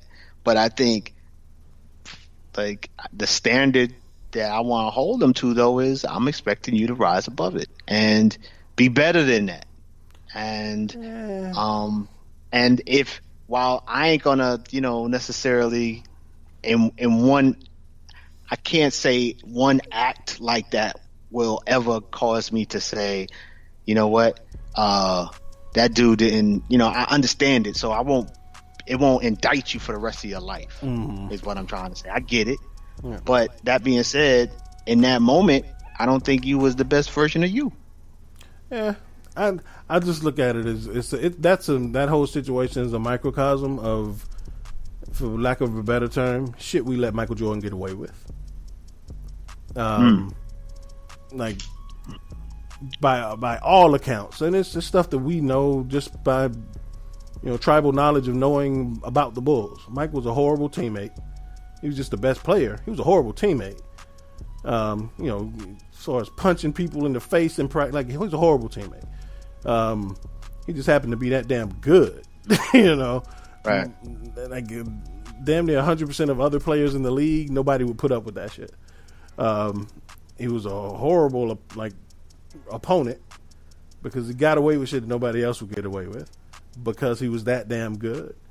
So I think at some point, but history would tell you that, and the media's history would tell you that, Michael was the victim in this whole thing. And that the Bulls were the victim in this whole thing because nobody shook their hands and they got bullied for 4 years before they finally overcame this and beat this dragon and slayed this dragon. That's bullshit. but history will tell you that the Pistons were just a bunch of thugs. They couldn't play basketball, and Mike and them finally got tough and beat them. Like, history tells you a bunch of lies because, again, Michael Jordan is the biggest myth in sports. Well, I mean, honestly, that was the lie they was telling then, and I think Detroit was not appreciated for the great basketball team that they was, because people just attributed to they just playing physical. But I think over the years, basketball aficionados, when you look at who that team was and you talk about Isaiah, Dumars, Mahorn, like being Rodman, like, I think over the time, I think real basketball people have moved past the hype of the moment and gave them the credit that they would do. But you're right. That is part of the myth of Michael, is just that he got tougher and overcame this thuggish team. But they were really, really good basketball players. And I think, though, Michael's development and his team's development and their understanding of Phil Jackson's system, I think a lot of that also had to do with, I think they just became a better basketball team than the Pistons, not just, they just stood up to the bully. Right, exactly. It's not, you're absolutely right. It's not that linear. The Bulls got better. They got more mature. Like I said, they got a better coach. The Pistons got old. There's a lot of stuff that goes into that. Pooh, you back? Yeah, I'm here. All right. All that bullshit y'all talking. So I'm taking it that you sell this statement. I don't know. I'm gonna ask you. So my statement is that the Pistons not shaking the Bulls' hand after the Bulls finally beat them in a series, not shaking their hands has been extremely overblown. You buying or selling? I'm gonna sell it, man. All right. And why so? Because to me, as an athlete, played is just you just, no matter what whomever said about you, no matter what you thought about this guy, no matter if you thought you were being cheated, slapped in the face, spit on, it's just always been bestowed upon me. When the game's over, time's run out, shake your opponent's hand. That's just how I've always. When I remember watching the games and the Bulls got their head bust and they losing and time running out, 0-0s. I see hands. I see them shaking hands. I see Mike crying, shaking hands. I know damn well he didn't want to shake them, but he shook them. So I just can't see, and I don't think it's a huge ordeal. However, I think it's whack that they didn't shake their hands. I really do. I think it's whack, but I don't think it's the end all be all that they didn't shake their hands. I just think they didn't shake hands. All right. So even, again, like I asked Al, even on a professional level, like, I know they made us shake hands at the high school games, at the college games, but with grown-ass men, I don't shake your hand and you still hate me? Look, even I'm gonna tell you like this. When I watched the games and when I saw Braun and those guys, they didn't shake hands, they pointed. I never liked that shit. I never liked it. Even though if you just walk up to them and say whatever, blase, or whatever, good luck, see you next, whatever. But I just don't like it. I just don't like it. And that's just me. That's just my opinion on it. Yeah. But so you can be 78 years old. I still want you to go talk at the middle of the court or a football field, whatever. But would you still hate somebody over that? Like, would I hate somebody for not shaking my hand? Right. That's why I'm saying it's overblown, because Michael verbalized that he still hates them. Right. Like, would you? But I can see why. You can see why. I can see why he feels that way, but I probably wouldn't be that vindictive. But if he say, because he's seeing it as, well, from how he explained it, he's seeing it as, okay, y'all whipped me, whatever, 88, 89, 90, whatever, and I cried, and I came out there and I still shook your hands and y'all cursed me and spit on whatever throughout the game, took me out of the air, and I still had the integrity at the end of the game to come out there and shake your hands and I beat you guys, and you guys take that away from me. So I can see why he feels that way. Yeah, and again, like that's the bullshit that Michael Jordan feeds you, right? What bullshit? Because that nigga will punch his own team. Like, that's what I'm saying. Like, that's like he picks and chooses the moments where he wants to be the supreme being who stands higher than everybody else. Otherwise, he fucking other people's wives. He punching niggas in the face. Okay. Like, but when it's time for him to say, now I want to be Michael Jordan and be the supreme being that everybody needs to look up to, then it's, oh man, you ain't shake my hand. I want to hate you for the rest of my life. He's the biggest myth in sports, and that's what And it doesn't have to be Michael. Like, it could be Joe Blow. You know, I still think it's bullshit that they didn't shake hands. I do. I don't see him as being a myth. Oh, yeah, Michael's absolutely What's the myth? What's the myth? What's the myth with Michael Jordan?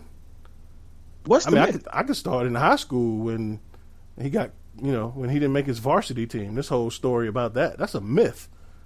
It's overblown. Michael's in the 10th grade.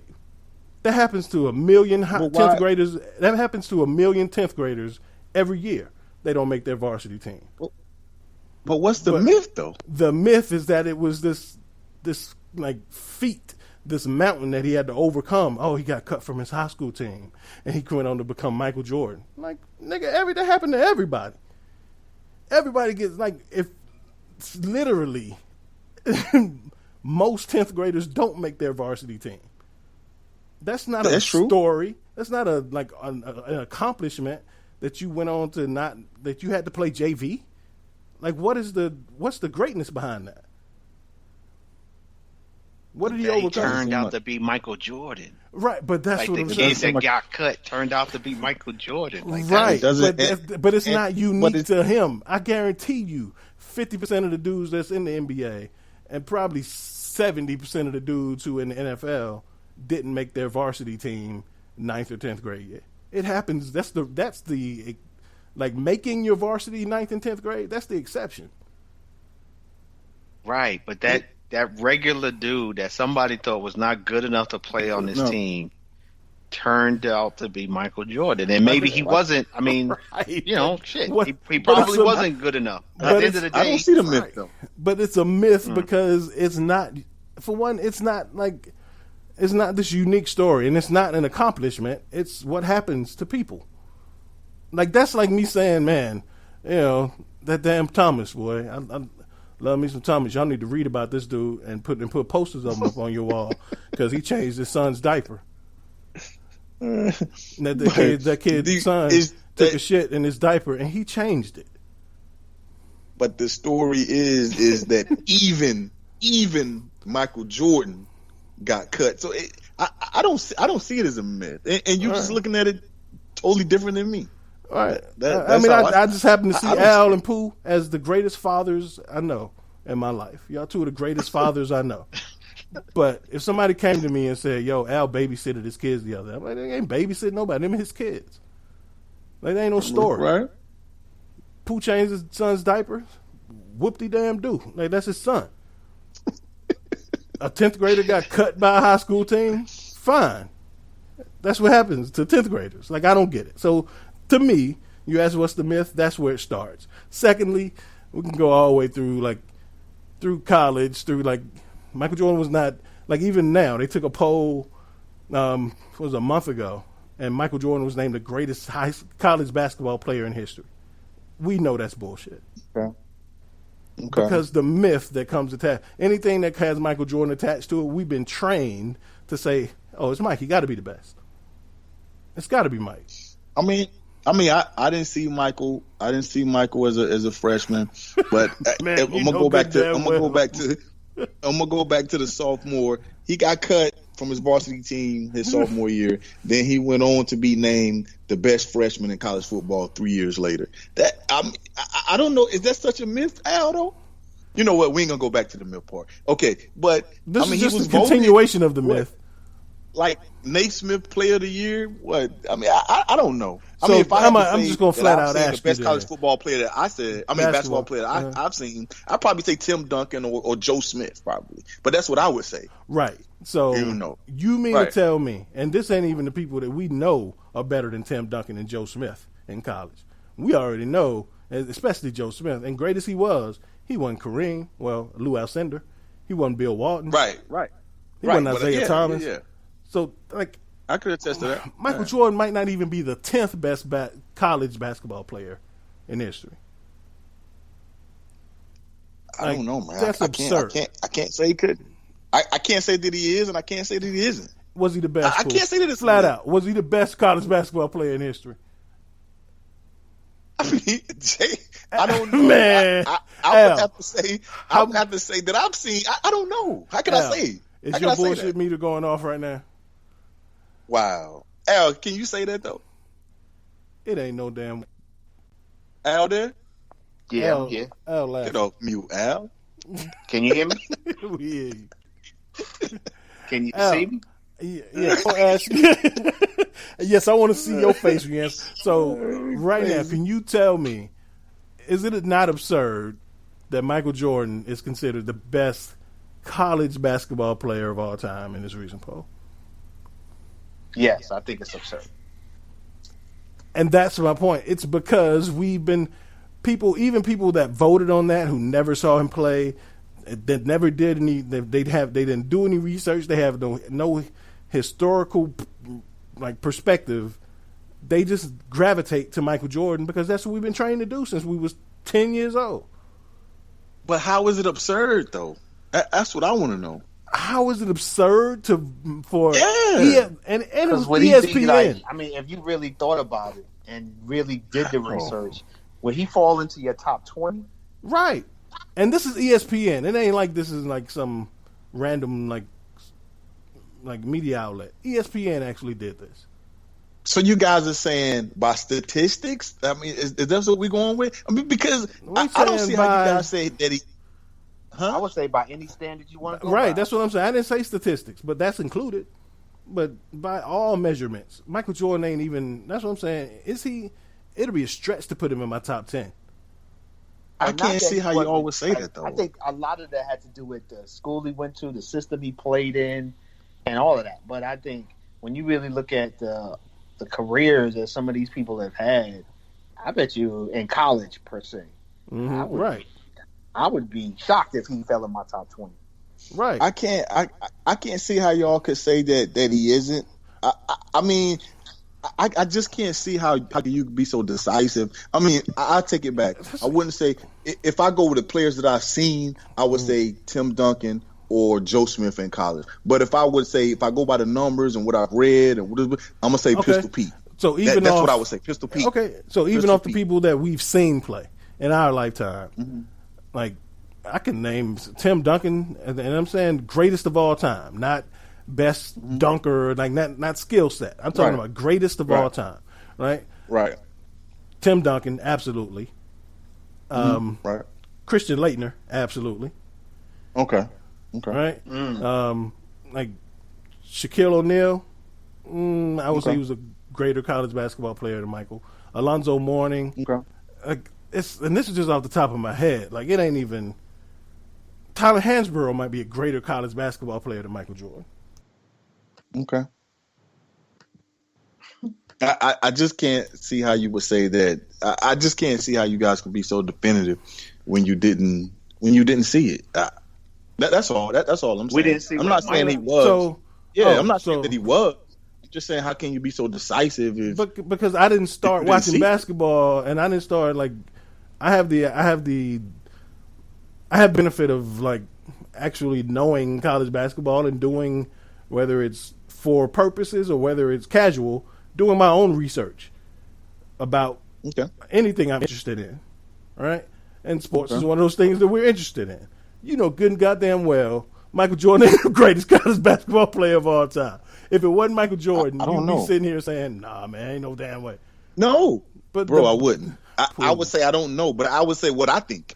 Who I think. I said who I think. I didn't say Michael. but I couldn't say it's not Michael. I don't know, but I can only say who I think. You can. You just refuse. That's how I don't see how you guys can be so decisive. And be like, he's not it. Because he's not. Man, get out of here. No way. Because he's not. Because you've been trained not to. You've been trained not to betray your loyalty to Michael Jordan.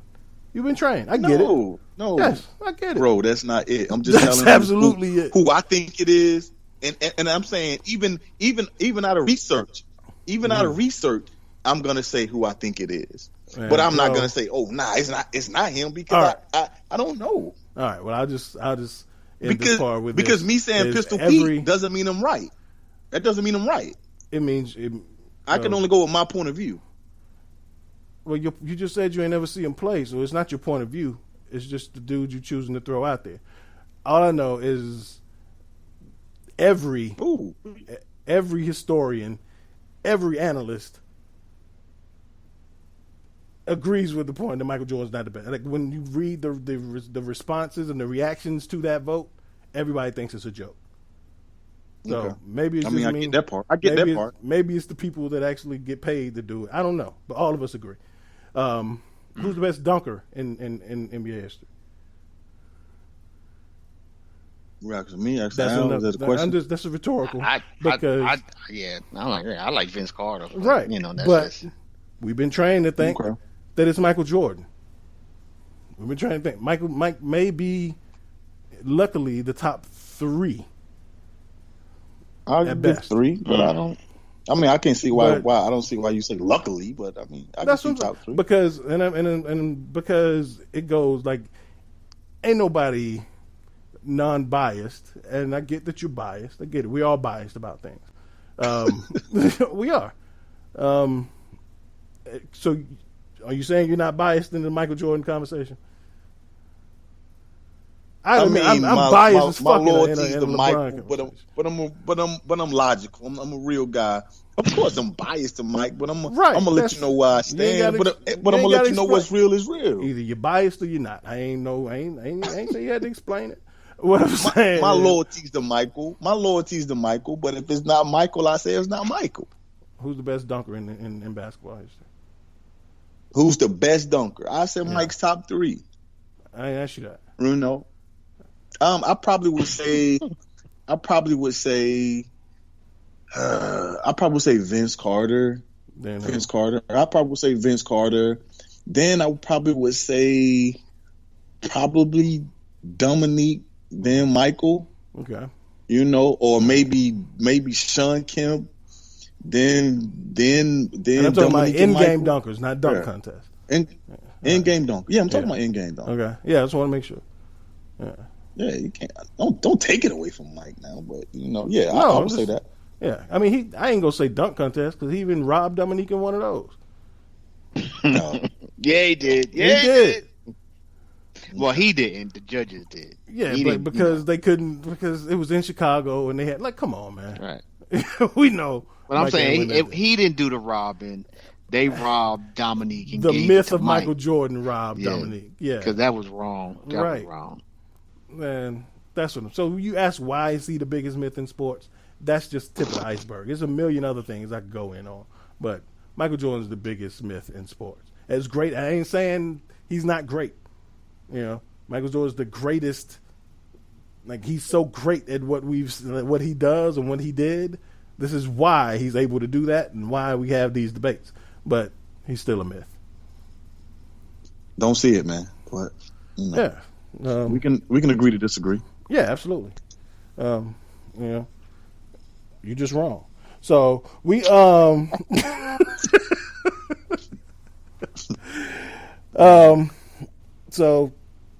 Al, you hosting trivia? Who's hosting trivia? I is. Let's get to it. Let's get it in. So what we have is trivia. And it has the theme this week is The Last Dance. So that's the theme, The Last Dance, right? So one category is bull trivia. You crazy, Jake. What'd you say, Jay? Now we got some more of this bullshit here. He's just trying to get under my skin. Yeah. Let's go. So it has a little Michael Jordan. He's being Jay. That's what he is. Tell me again why Michael Jordan's the greatest minor league baseball player in Alabama history. He's being Jay. Go ahead. One category is the Bulls. Another category is Greek mythology. Mythology. I'm just fuck with y'all. The last dance. So the second category is involving dancing. So it's called Bust a Move. The third category, playing on the word last. This is last championship. So I'm going to this is all Super Bowl related because it's draft. So I'm just going to give you the concept is trying to see when this team won the last championship. The key on this one though is it's calendar year, not NFL year. Right? Gotcha. So we're really looking at in February of what year did they win? Right. That's that. Okay.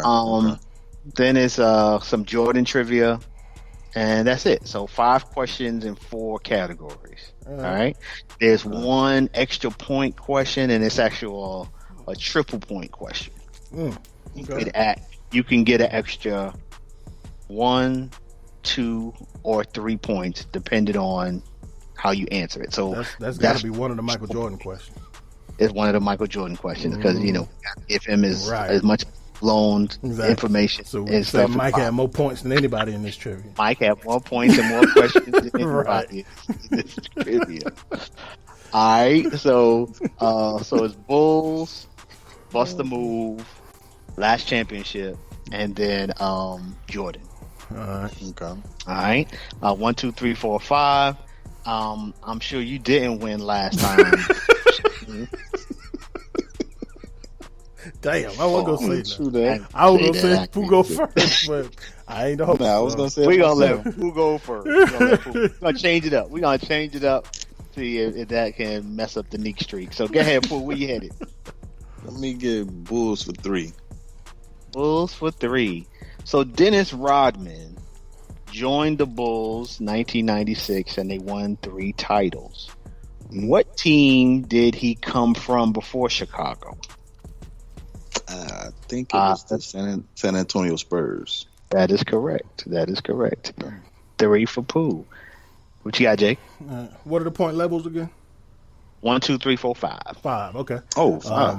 Let me go. 2, 3, 5. I'm stepping in Pooh category. Let me go Bulls for 5.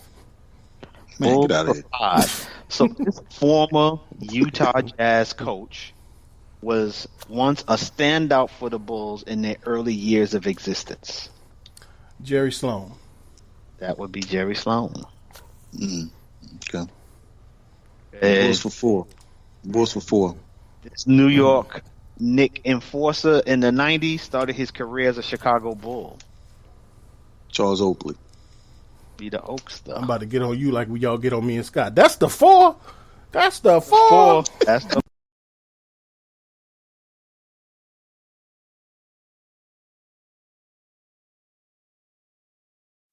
Then I have supreme confidence because I was winning. He went out. No, So, I mean it's too late. hear me? just went 4 rounds. Yeah, we did. My mic went out for some reason. But you ain't getting off that easy, Pooh. Hey, I was like, yeah, I take it. Vitality, I take it. I was like, look at this shit here. Oh man. Give me Mike for 4. Mike. Okay. After the 3rd NBA championship and another playoff MVP, Jordan announced his retirement from professional basketball to go play professional baseball. What was the name of the minor league baseball team? The Birmingham Barons. Wow. Good job. Okay. Give me Greatest Mike minor for league 5. baseball player I've ever seen. I guarantee. Man, get out of here. Give me Mike for 5. Jordan was named NBA's MVP 5 times. 1988, 91, 92, 96, 98. But what year was he named Defensive Player of the Year? Let me get that countdown. 3, 2, 88. That is correct. That's correct. 88. Good. 88 it was. What you got, Jay? Let me get Mike for 3. Jordan was the second player to score 3,000 points in a single season. Who was the first? 3. Let's go. 2. Wilt Chamberlain. That is correct. Was that a good guess? No, that was all a good guess. I mean, just really deduction. I knew it was Wilt or Kareem. So. Wilt or Kareem, and I was thinking, what's the kid name, man? The guard, the forward. No, not Jerry West. Not West. The black guy, Baylor. Oscar Robertson. Elgin? No. Yeah, Oscar. Oscar Robertson. Okay, yeah, he was Oscar. Yeah. Let me where we at? So we had Bulls 2-1 and Mike 2-1. Let me get Bulls 2-1. I mean 2. Man, Bulls took all the points. I want both of them. Right.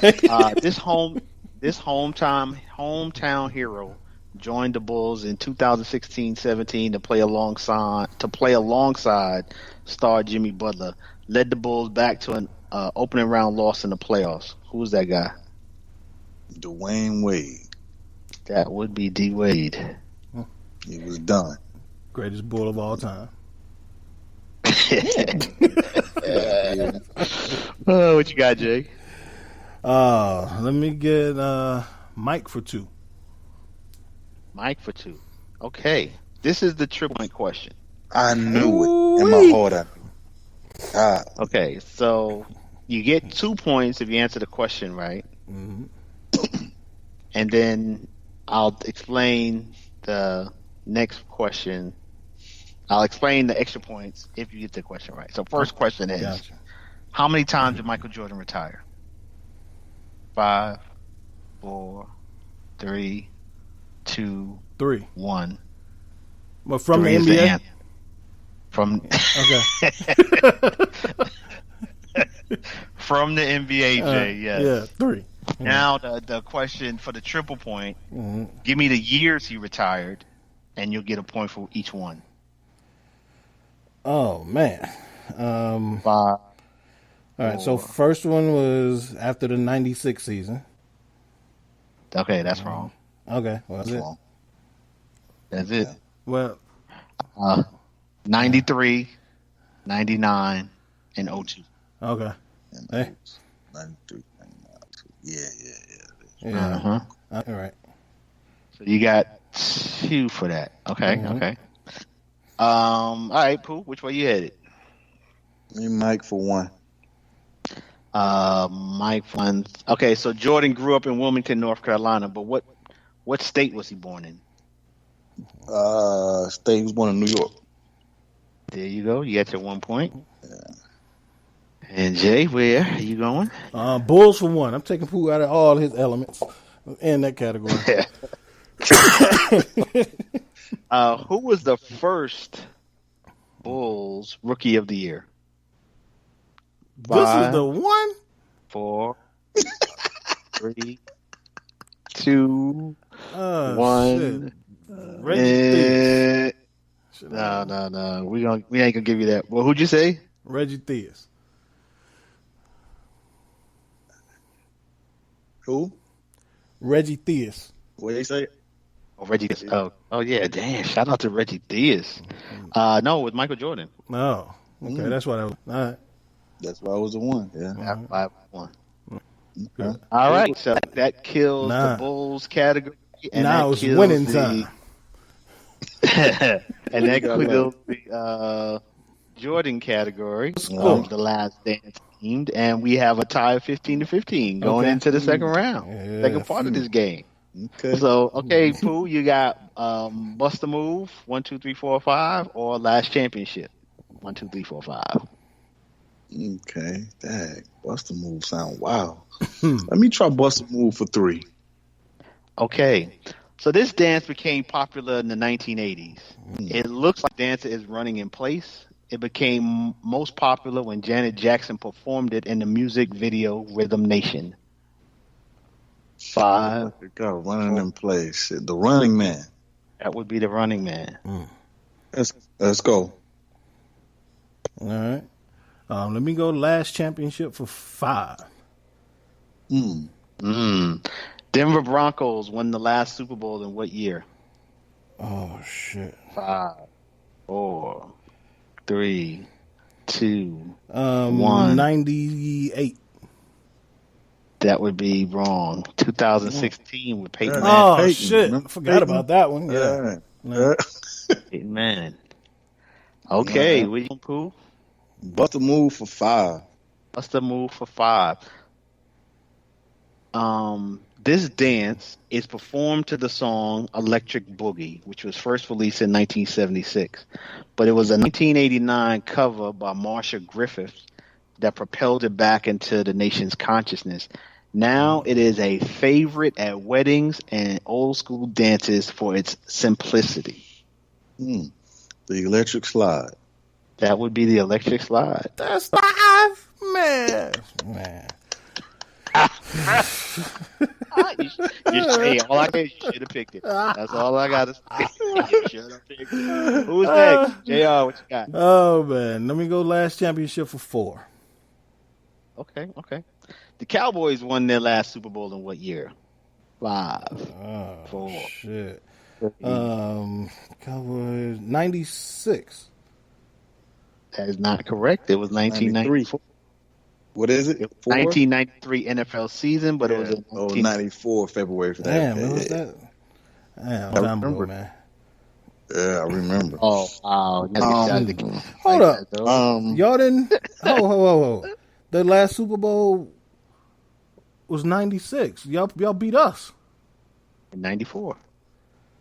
No, it'd be the Bills in 94. It was the 95 season. So it was the 91, 92, like the actual, that was the Cowboys' first 2. And then we missed a year and then went in 94. Hold up. I'm doing a live protest. I ain't mad at you. I'll do it too. Put what you got. Where we going?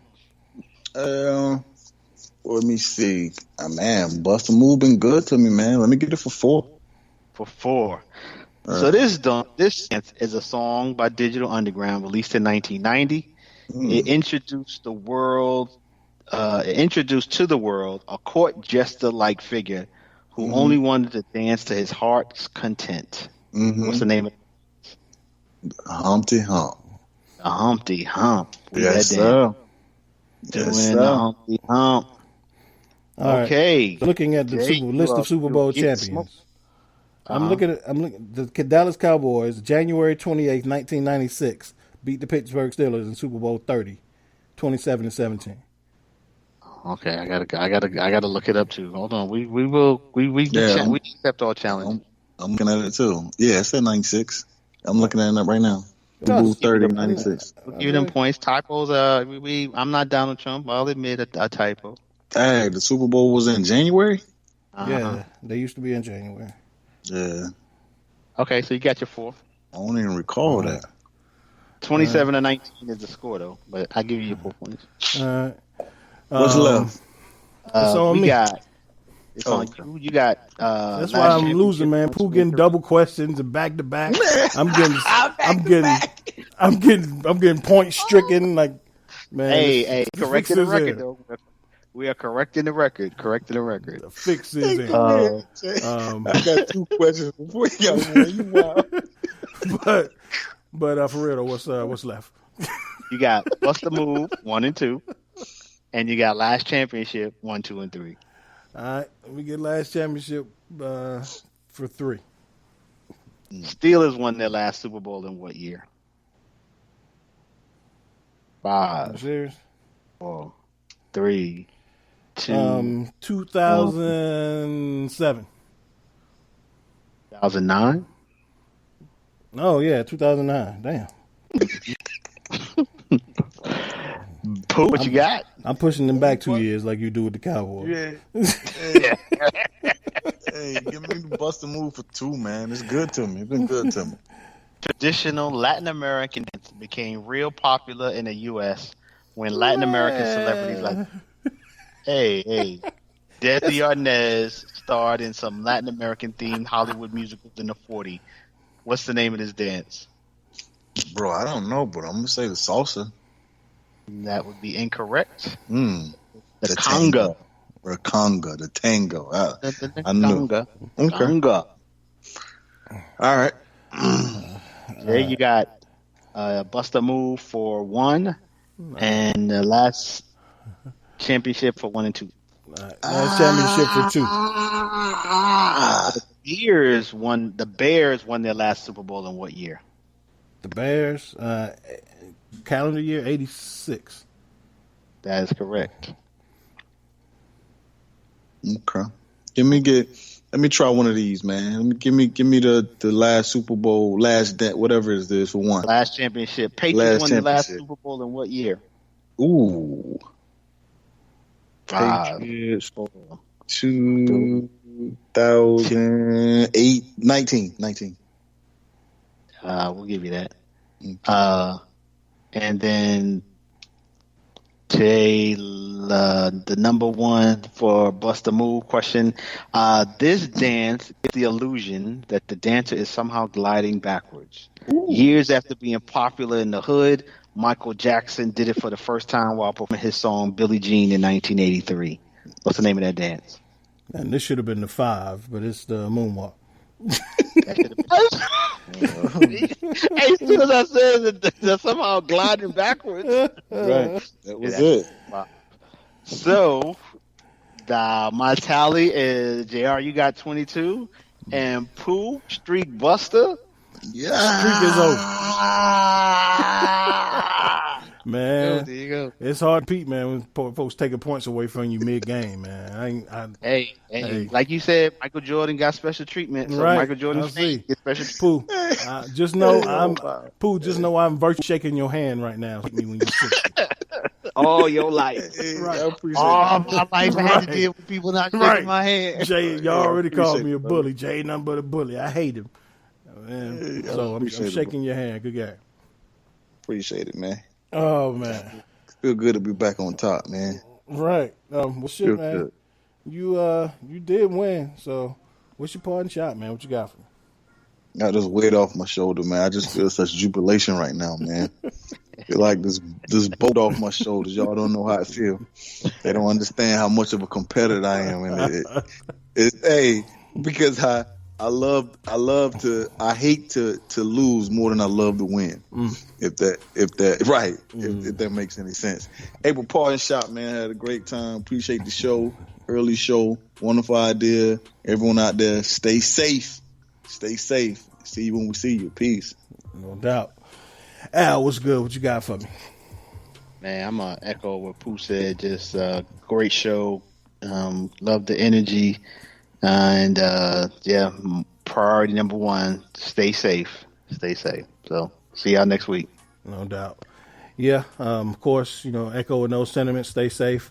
Shout out to Pooh for ending this streak, man. I know how it is to be on a losing streak. When to come out of that thing, man, you're going to sleep good tonight. So, at least until 3 o'clock. So, congrats to you, kid. Like we always say, I know Al says it all the time. It don't matter what you competing in, what level it is. Hey, man, when you're on a losing streak, that shit hurt. So, shout out to you, bro. So, all right. Well, that's all we got. Definitely check us out at defylifepods.com and everywhere else you listen to your favorite podcast. We'll talk to y'all next week. Until then, Defy Life. Defy Life. Defy Life.